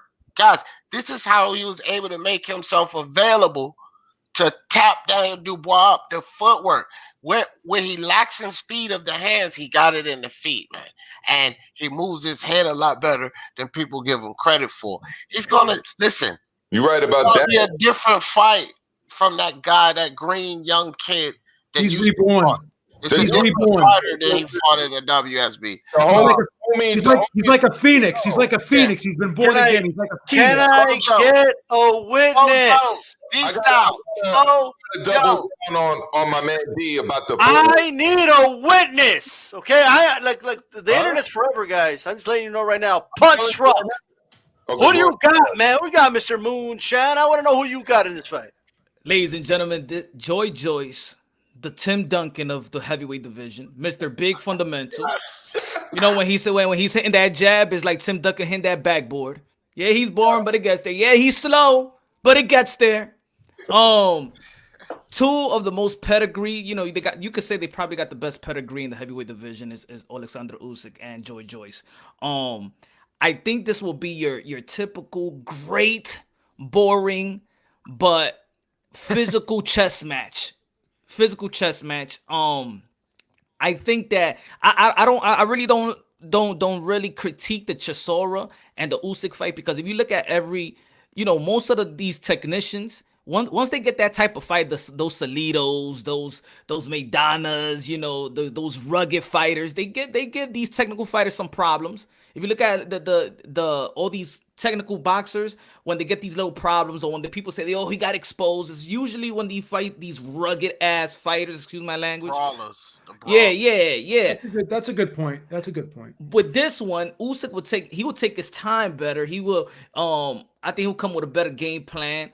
Joyce, he could take a punch. We saw it. Look, I did have this fight before the stoppage. 86-85, Daniel Dubois was winning that fight in my scorecard. That was my scorecard too. I only had Dubois up by a point. Yeah. Raise a close fight. These styles acting like that Dubois was running away with it. Come on. D-Style, I called Joe Everybody's Joyce. becoming hype men all of a sudden. I called Joe Joyce. Hey, D-Style, I called Joe Joyce to stop Daniel Dubois in the 10th round. I didn't. Before that fight. What round he stopped him in, D-Style? It's the 9th or 10th? 10th round. Was it? Okay. Well, you would have cleaned up if you bet that. You'd be. I did bet it. I bet it. So listen. So I do see it. So I do see it going the whole decision out, and I see, and both of them got great stamina. I just think that Usyk would just have just a little bit more in terms of an all-around game. But it'll be a tough fight. I got Usyk on this one. The hype men, all of a sudden, they had nothing to say. You guys were hyping up the whole time, and in the end game, all of a sudden, it's crickets. He has a right to his own opinion. But it's 50-50. It's 50-50. I just feel he ain't gonna be shocked if Joe Joyce wins. He ain't gonna be shocked. You'll probably take a heart attack if Joe Joyce wins. We'll have to revive you. But also piggyback what D said. He has a way of trapping you. He has this He's way. Relentless. He's relentless, but he does it like round by round, like he's working his way up. He strategically, like he sticks to Joe Joyce sticks to the game plan. He keeps touching you. He keeps touching you. That's what he does. He keeps putting his body on you. He was boxing a punching bag with arms, bro. Like Usyk's not gonna just stand there and get jabbed by this shit. Right? Brian Jennings didn't just stand there. Brian Jennings won that fight. That moves around the ring. That jab is like Thor's hammer. And he's a high volume puncher for a heavyweight. Joyce is a high volume puncher. And he does it in a way that's not necessarily aesthetically pleasing, but it's like a guy with a bad jumper who hits his shot time after time. It's like Bob Cousy. It's like Bob Cousy shooting free throws underhanded. D-Style just can't fathom it. He can't fathom it. Bro, if you go back to the Chisora fight, real quick, Mill. If you go back to the Chisora fight, it happened in a few rounds too. Derek Chisora was out jabbing Usyk. This is a Derek Chisora, bro. He doesn't have that reach advantage, that height advantage. So you're gonna have to give Joyce, Slow Joe, a little more credit because he's gonna. I'm telling you, he's gonna land it. When he lands, it's like sandbags at the end of that, bro. You know what happens if you get hit with a regular punch? It's different from getting hit with a sandbag all the time. Bow, bow. I don't think anyone can dispute the fact that Usyk was having problems in that fight with Chisora's size and his strength. And Joyce, Usyk ain't a heavyweight. Usyk ain't a heavyweight. I've said it before. You want to laugh yourself? Neither was Holyfield. Get some. Yes, he was. He beat Riddick Bowe. And watch any Joyce interview. You'll be in hysterics. He's slow in the ring. He speaks slowly. He's a very unorthodox, funny guy. But here's the thing. He started boxing later than Deontay. He went to college and then he started boxing, right? He comes out of a capoeira background, believe it or not, which to D's point helps him with his footwork. He always does that kind of cartwheel thing after he wins. The dude is athletic. He just focuses on what works for him. Okay, but here's my thing. Look, he won the fight against a dude that couldn't make a simple adjustment to this, okay? Not even this, this. You're really diminishing. All he did. It was a hammer fist jab. You're really diminishing. Out of the way. You're really diminishing what the guy did. You're really diminishing what the guy did. He was a 4-1 underdog. He beat him with a jab, bro. He beat him with a jab. So what? So did Larry Holmes. Larry Holmes beat all of his opponents. It was a Homer Simpson style. Let me just take a bunch of punishment. He doesn't like it. He doesn't like the style. He doesn't like the style. It's a shame, D-Style. Stop that Slow Joe hate, D-Style. No. Hey, 2020 was the year of the jab and the uppercut. 2020 was the year. But was that really a jab, though? Like, is this a jab? That's an awesome we should disqualify that from a jab. Call it a hammer fist or something. One of the best jabs I've ever seen. Oh, come on. 408, talk to me. I need a witness. In that the last two performances, first I got that fight prediction wrong. I was utterly impressed with what Joyce did to that up and coming prospect. And meanwhile, Usyk, I can remember talking with my boy Drew, going, I see him struggling with these big guys. I mean, he was the greatest, one of the best cruiserweights, unified champion, but I just see him having trouble with big guys. And Joyce is even bigger.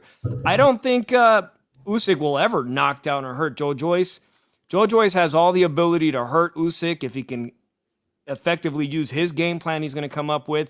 And Usyk is going to have to fight a perfect plan to get a decision. I won't be surprised if Usyk gets hurt by some big heavyweight, whether it's Joyce or another one. But Usyk's going to have a tough night. I think he's going to have a tough night and barely edge out a win. There we go. We got 3 for Usyk, okay, and 3 for Joyce. This is a hell of a fight. I can tell you that right now. It's like a 50-50. I'm looking going to have a lot of. I'm going to be feeding. It's going to be a feast for crows after that fight. I'm going to tell you that right now. Because he's not going to beat Usyk with he's got to do more than that. I'm sorry. Period. He's got to do more. He's got to change. Well, he's got that. You want to change? Look. You want to change the Okay, Milcar, Beeb, and D. Tell me right now, if Usyk takes away the jab, what's he going to do? He's got a good right hand. He's got a good right hand. What's wrong with his right hand? Too slow. The right hand's too slow. Right, Chisora's fast. Chisora's fast. That's what I was just about to say. It's Chisora lightning quick. And here's something else you got to think about, D-Style. Come on, D-Style. Come on. You realize that Chisora is actually shorter than Alexander Usyk with a shorter reach. No, you realize that, don't you? He's wide. Forget about wider. Do you know how long? Do you know how long Joyce's arms? Joe Joyce got the longest arms in the heavyweight division, and the best chin. What was that, D? I say that's what he's got the longer reach. He's taller. He's also wider than Usyk. Look, Derek Chisora. Check this out, D-Style.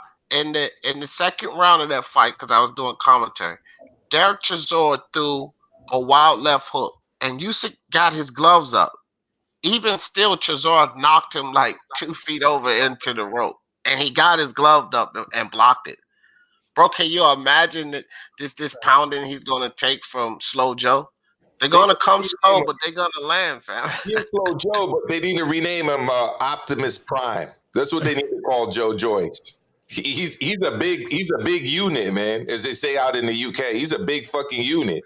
Yeah. He's gonna be a lot to deal with. I got a pretty 8-4 on the scorecards. Usyk. Go ahead, Punch. 8-4 Joyce, you mean? Usyk. I think Usyk can mix his punches better than a guy like Dubois. Dubois was just throwing a lot of power punches, and which he was connecting on those power body punches. So I think Usyk could do the same. I think he could adjust more than any other fighter in the heavyweight division, in my opinion, technique wise. So I got Usyk 7-5. I think that Joe Joyce's size is going to really put a lot of stress on Usyk. He's going to have to try to fight that big guy off him, and he's going to get fatigued. He's going to get tired. And Joe Joyce has a beautiful mid-level jab. Beautiful mid-level jab. Every one of those big sandbags that comes to Usyk's mid-level takes the gas out of him, fam. And he's got a good mid-level jab. He, boom, throw that thing and gets out of the way too. I'm telling you, man. Usyk's in trouble. Okay. Well, we'll see. We'll see, man. I can't wait for that fight. By the way, shout out to Philly Irish, who redeemed himself with all those Canelo hate, messages, and now he's siding, with me now. So he made up for it. You know what I mean? So it's all good. He has a better chance, D-Style, against Anthony Joshua than he has against Joe Joyce. I'm just saying that because Anthony Joshua boxes in a much more conventional style, and it is not going to be imposing his physical attributes the way Joe Joyce does. And also, let's be frank, he doesn't volume punch like Joe Joyce does. No, he doesn't. And he's totally unwilling to fight on the inside. So can't do it. There's a reason Usyk hype guys. Anthony Joshua fight as badly as he did. It's a more winnable fight, man. I'm letting you know this right now. Don't forget that right uppercut that Joe Joyce has too, man. That right uppercut. Yeah. Slow Joe get ready to pull an Alexander Povetkin. Remember how he knocked Dillian White out of his spot? That's what Slow Joe get ready to do to Usyk. He get ready to knock him out of that spot with Anthony Joshua. Anyway, moving on. Look, man, okay. I want to go ahead and talk about the one, the only. People can say what they want, but when he's in a fight, everybody talks about him. I don't give a shit what anybody says, okay? Adrian Broner is going to be a fight, a guy called Joviani Santiago. I'm not that familiar with that kid. I know he's from Puerto Rico, all right? But Adrian Broner is back. I heard you talk about him briefly earlier, Punch. I want to start with you, all right? Do you think Adrian Broner will have a successful, whatever you want to define as successful, by the way, that's up to you. Will he have a successful comeback? I still believe in Adrian Broner. I know, it hurts. I know. I still believe in Adrian Broner. I think he has a window to end his career in a Hall of Fame status. He has an opportunity. He still has a window. He's still probably in the back end of his prime in terms of age. I'm a little upset for him turning down the Michel Rivera fight. I wanted him to fight Michel Rivera getting that opportunity. But I do think that he's what Adrian Broner is, if his level of focus, if he's dedicated to the game. If I believe that if he was dedicated to the game and he got the level of focus and probably take it just serious for the second half of his or the late part of his career, I think he could end his career. I think he has a potential to fight another big fight. I think he's gonna do good in this comeback fight. And I mean, the only critique I hear from Adrian Broner is either that or he needs to throw more punches. But other than that, he still haven't been beaten like he hasn't got knocked out, things of that nature. The guys that he lost to is premier fighters in Manny Pacquiao and Mikey Garcia and Sean Porter, Chico Maidana. So I think I'm going to give him a chance. I'm not going him to have a successful comeback. Let me ask you this follow-up, and we'll make this. We'll say this is what success is. Will he win another world championship?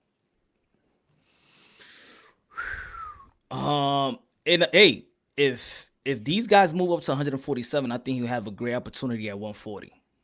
If let's say this undisputed Jose Ramirez wins and then he goes to welterweight and drops the belt, I think he will have a fair opportunity to grab a title at 140.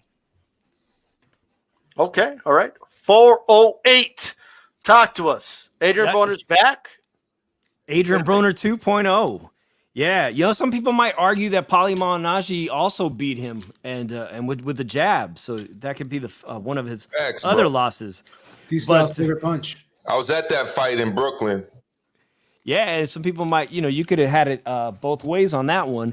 Ganados. and earlier tonight, D-Style, you mentioned that Luis Neri will not be at the strip club, but that's like saying AB's not at the strip club while training in Miami right now. He's probably at the strip club with Robert Easter right now as we speak in South Beach. Man, I like AB is a character. He's so entertaining. He's actually done a lot to promote the sport of boxing in a good way, bad way, whatever you want. But, you know, he was a major draw.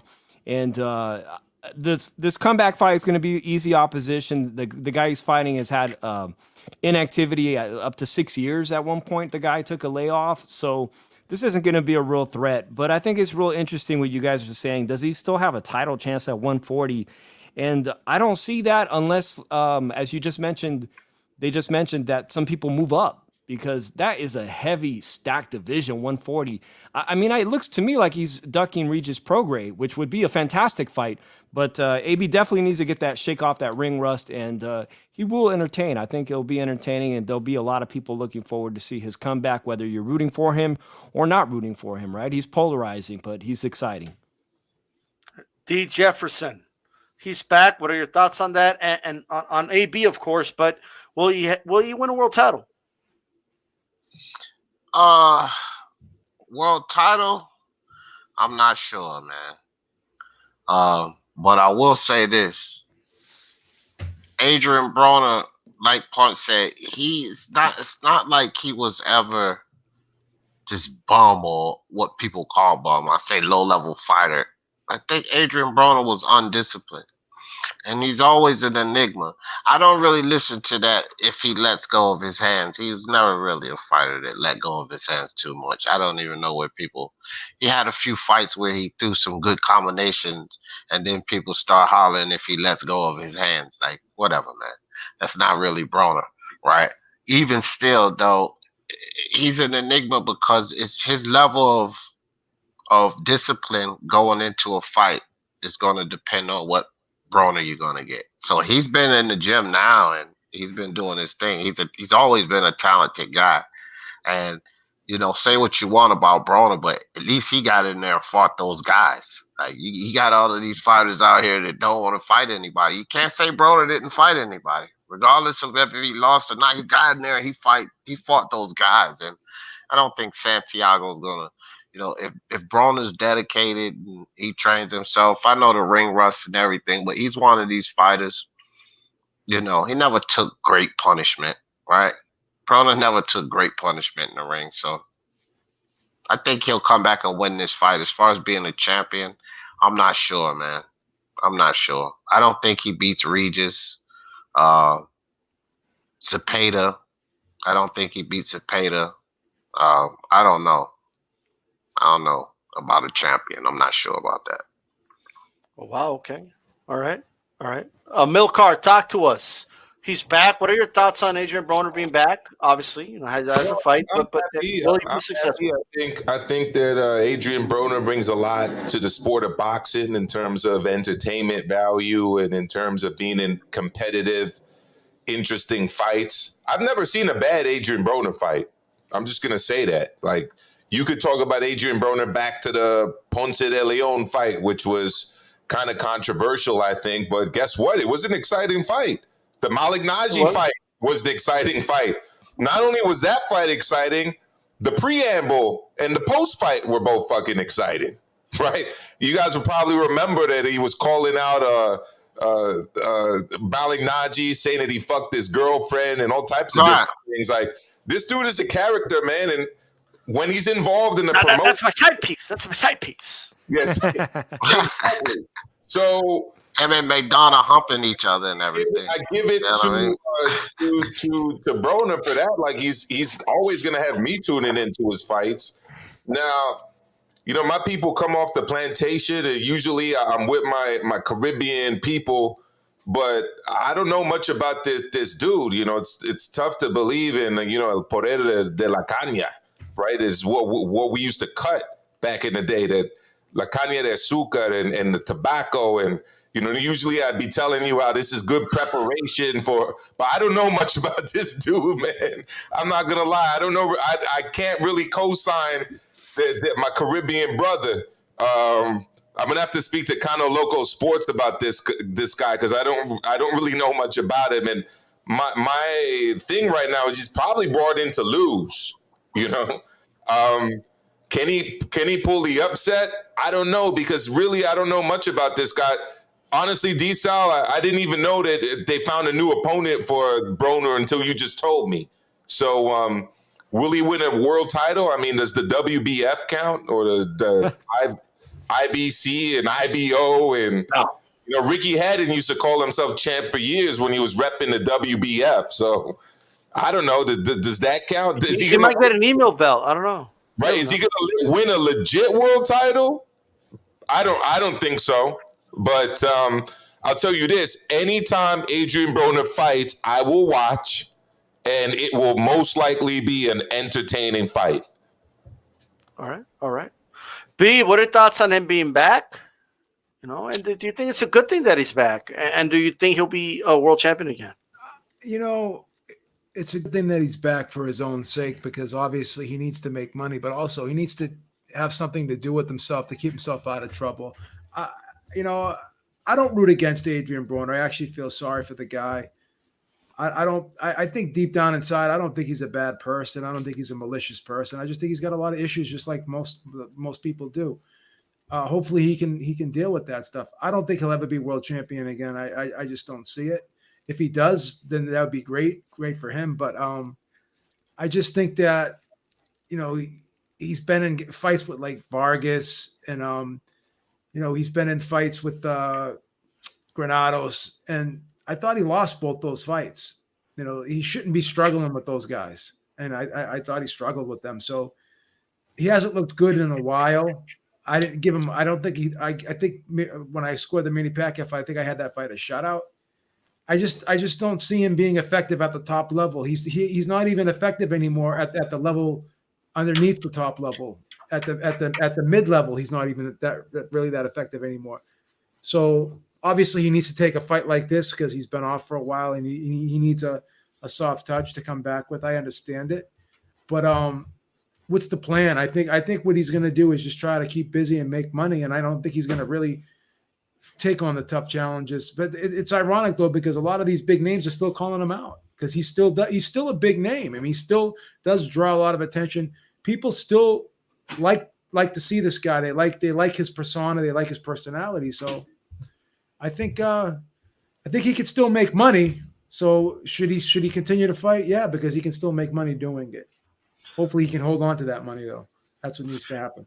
Here's what I'll say, man. And look, I think a lot of us as fight fans want Adrian Broner to get his shit together, be in the mix, because despite what JC says, I think Broner's been in a lot of great fights. The Maidana fight was a great fight, and a lot of people shit on Broner after he lost, but he showed me a lot of heart in that fight. You know second half of the Mikey fight too. Second half. Yeah. You know what I mean? So he has shown, I think the only fight he really clocked out of was really the Pacquiao fight. That's the only time I really saw him say, all right, I'm good. You know what I mean? But, I mean, he's been in a lot of, exciting fights. And he caught, Porter late, dropped him with a nice hook. And Porter even got up like, whoa. If that punch is a little harder, who knows? He might knock him out, right? So a lot of us want that, but I'm just a firm believer, man. Once somebody shows you who they are, believe them. You know what I mean? It's just, that's how I am with Andy Ruiz. I'm like, okay, I'm not going to believe in you until you show me. You know what I mean?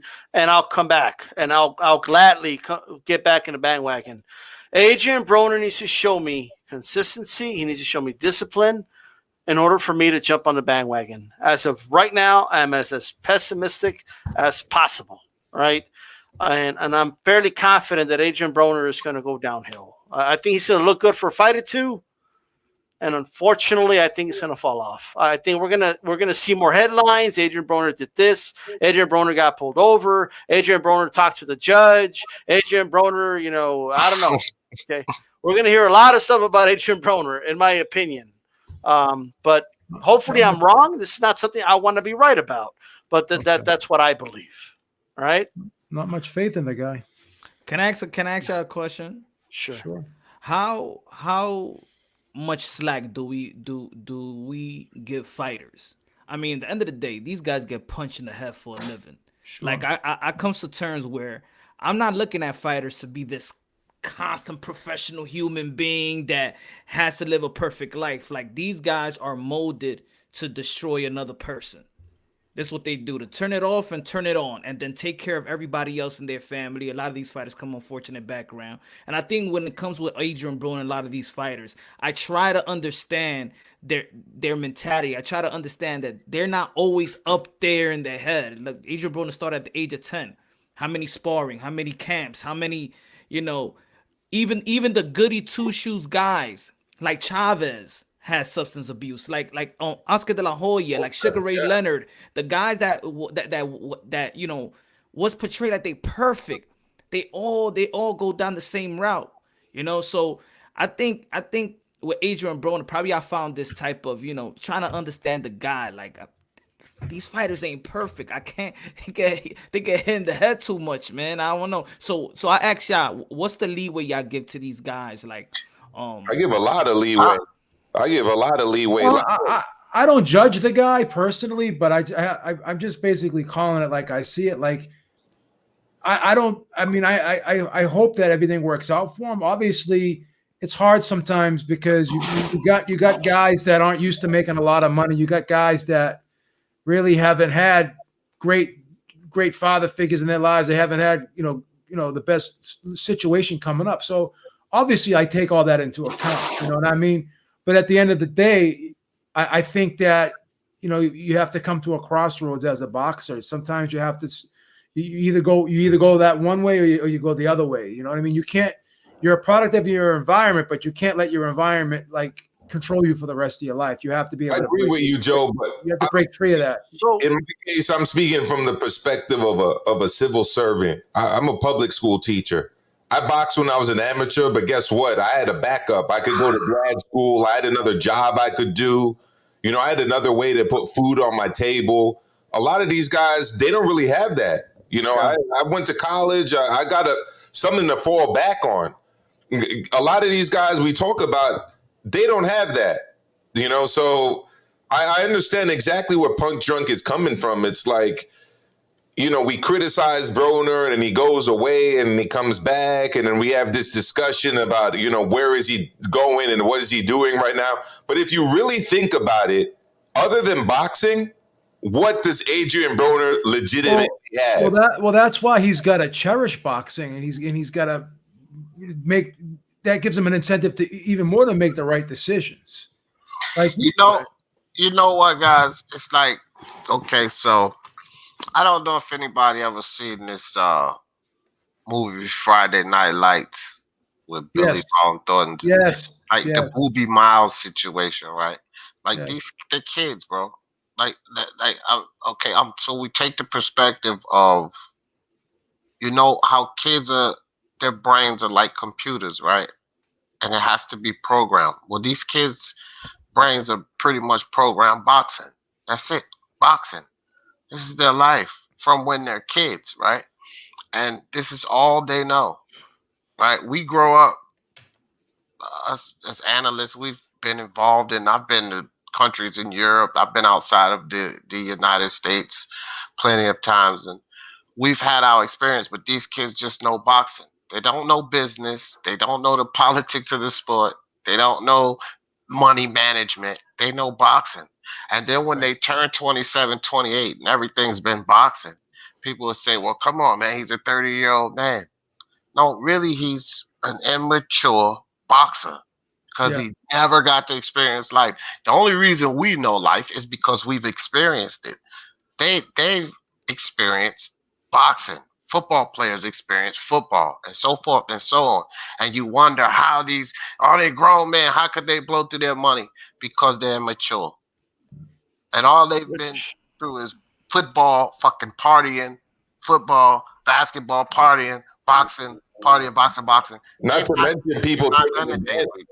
mention people taking advantage of them and everyone who needs a handout, taking their hands out and them being the breadwinner and money maker for everyone in their family and everyone around them. You know what I mean? That's why I don't think it's right when everyone sees, like, people take joy and pleasure in seeing like bad things happen to fighters and stuff, and they like to insult them, call them dumb and this and that. I don't like doing that. I mean, I always root for the fighter. I never shit on the fighter. I never call fighters bums. I never call fighters. Yeah, I don't call them bums. Low-level fighters. I mean, if they low-level fighters, they're low-level fighters. But to call them a bum and trash can and tomato can and all of this. It takes a lot of courage to do what they do. It takes a lot of courage to do what they do. Deserves a slap, straight up. I mean, we're all on YouTube. We've all seen other people do their thing, and I don't want to name any names, but whenever I see people sitting in their fucking dens in their apartments or homes and calling fighters trash and trash can this and bum that, it's like, motherfucker, who the hell are you to be calling these people that? Right. They couldn't do 3 rounds, fam. They couldn't do 3 rounds. It's like 10 seconds. They couldn't do 10 seconds with me, my G. Let alone a professional fighter. It's like, look at Earl Spence, what he said in that interview, when people just making fun of him being an alcohol, whatever. But then what he said about self-destructing, saying that I'm just doing nothing for 8 months. It got to the point where I don't even know what to do. So, remember, these guys started very, very young. This is all they know. They don't know the business of boxing. The people around them don't know the business of boxing. Even their daddies don't know the business of boxing. So everybody in their camp is walking into this mafioso type of industry, this cutthroat, this corrupted industry. And do they have the proper? Not everybody has a cuss. Not everybody has a cuss. And still a dude could get got. So I give these boxers a leeway. In the end of the day, I feel like if we all love boxing, we all love the Cinderella story. We all love a comeback. We hate to see our boxers after their career having nothing, nobody around them. Look at what Frey Benitez, ain't nobody helping his mom. Bro. Even Tito, the guy that was presented as like the good guy, like, Puerto Rican icon or whatever. I remember I went to Puerto Rico, man, it must have been about 10 years ago. And I went there and like in the newspapers were talking about how he was bankrupt. Look, here's what I'll say, guys. I mean, I get like, look, I want AB, to come back and have success and maybe get in a better financial situation for himself. I want all that for him, right? But if he blows it again, like, we got to keep it. The sport keeps moving, right? There's guys that haven't had one shot. Oh, why do I have to stay sympathetic for you to have multiple shots when there's guys that haven't even had one? There's guys working part-time jobs and they're trying to get their big payday in boxing, so we have to look at the big picture here. Adrian Broner should look at this as a blessing, okay? You have another opportunity. The name you made for yourself is going to help you make a payday, right? If you stay focused, you're easily a top 10 fighter. You're easily going to get paydays. He should take advantage of that. And it's okay to challenge fighters to prove you wrong, right? It's one thing to predict. Like I just think his pattern of behavior shows me that he's going to mess up again. That's what his pattern of behavior shows me, right? Yeah. If he proves me wrong, I'll be the happiest dude in the world. It's just how I feel about it. You know what I mean? And I think he needs to hear that. I think he needs to hear people tell him, you're not going to do it. You know what I mean? Because I think that can motivate fighters as well. Yeah. Hey, these other and these other sports, they got their psychiatrists. All these owners, they help out but these boxers is a lonely sport. They don't. Here's your paycheck, untaxed. Now do whatever you want to do with it.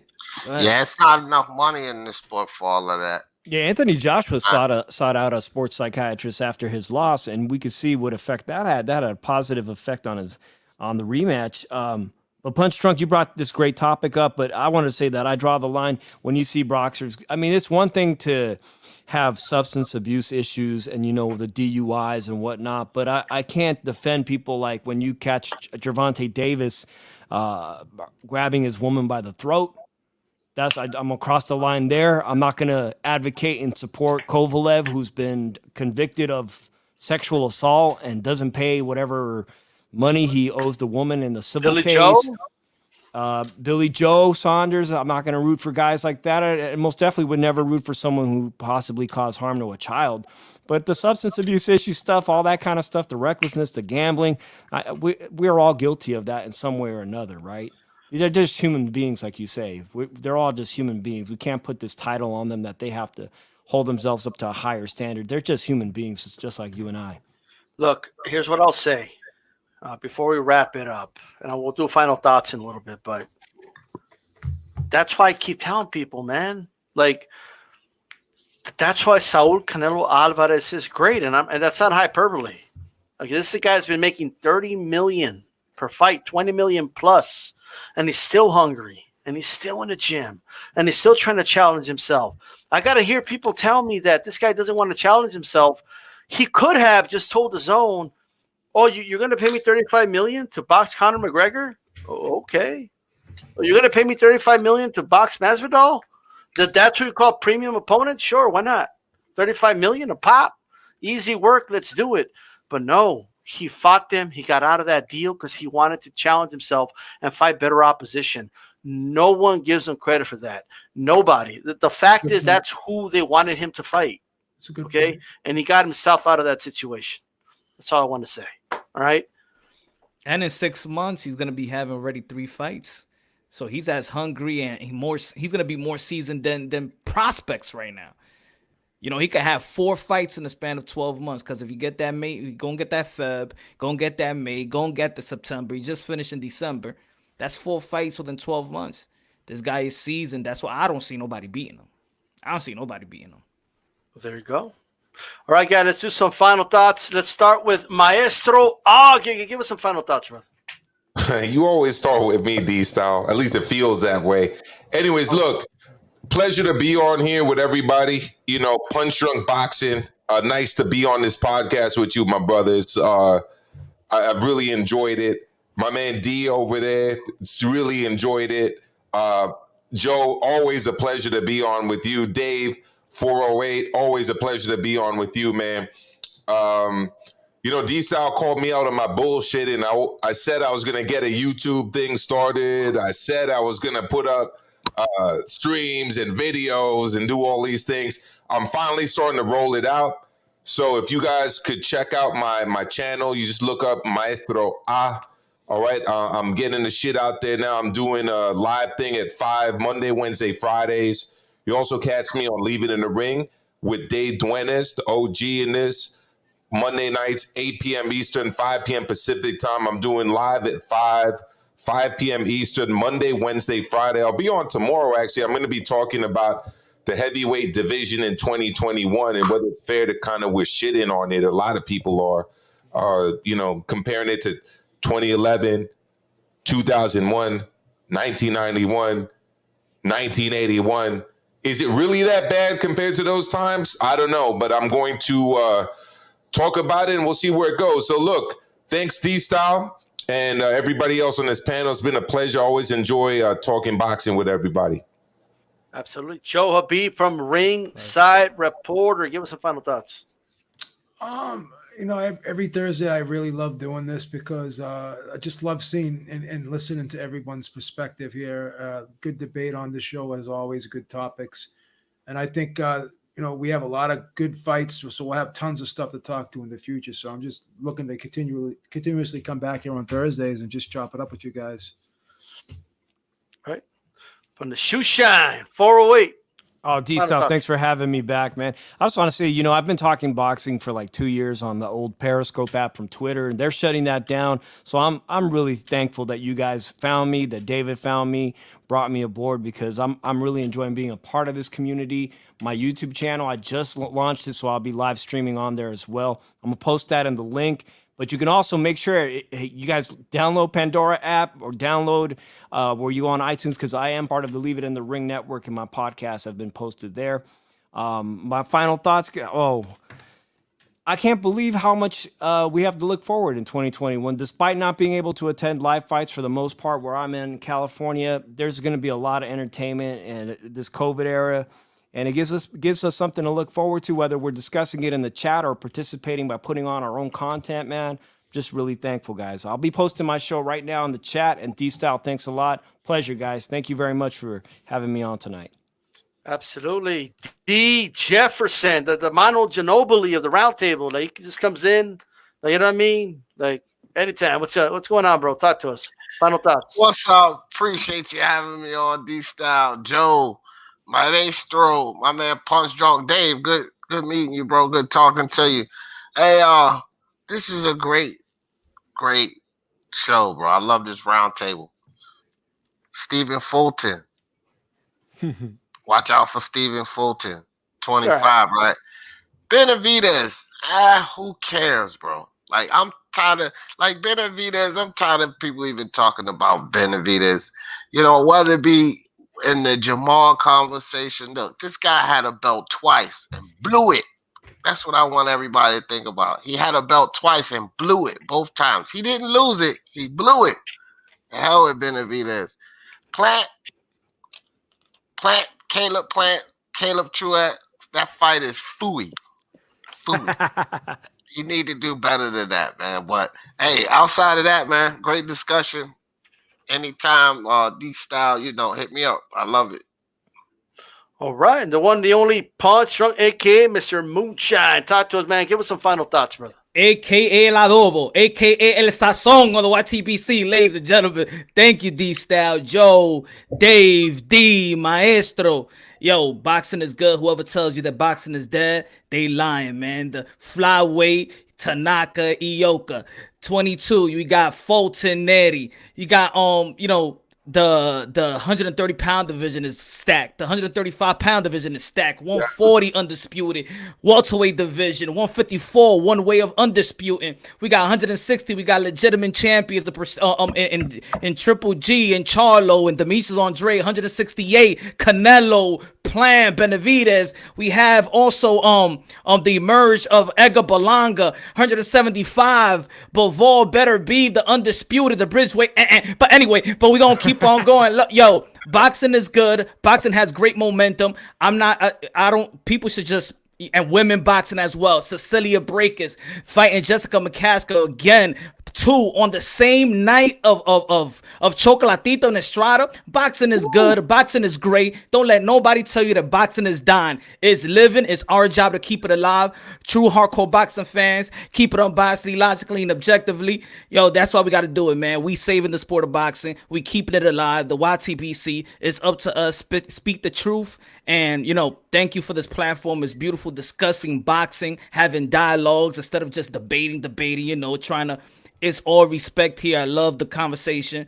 Heavyweight division also. WBO. We got Joyce, Usyk, Fury, Joshua. People complaining? Man.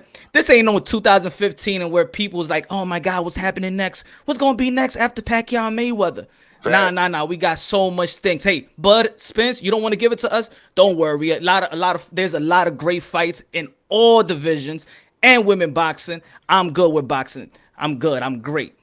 Preach, brother, man. It's like walking in a buffet and saying there's nothing to eat. Oh, it's plenty to eat. Exactly, right? Okay, I want more of that Spence Crawford talk. Where's that plate at? There's more to talk about, guys. I don't know if you guys know that, but expired milk. That's expired milk, man. We're moving on. Absolutely. Hey, the link to Ringside Reporter is in the chat. Subscribe to Punch Drunk Boxing if you're not already. You should. And D. Jefferson. What's that channel name again, D. Jefferson? What is it again? Speak Your Mind Sports Talk. Speak Your Mind Sports Talk. Oh, the other one. Isn't that one like? D and JB's Boxing Cage. That's for where we do our lives and everything. Appreciate that. Appreciate that, D-Style. Absolutely, guys. Hey, and the shoe shine's now on YouTube. So subscribe and all that good stuff. This is D-Style Boxing. Hey, what was that? Hispanics are causing panic, baby. Let's do it. Something like that. I'm out of here. Keep it boxing. Peace. Yeah.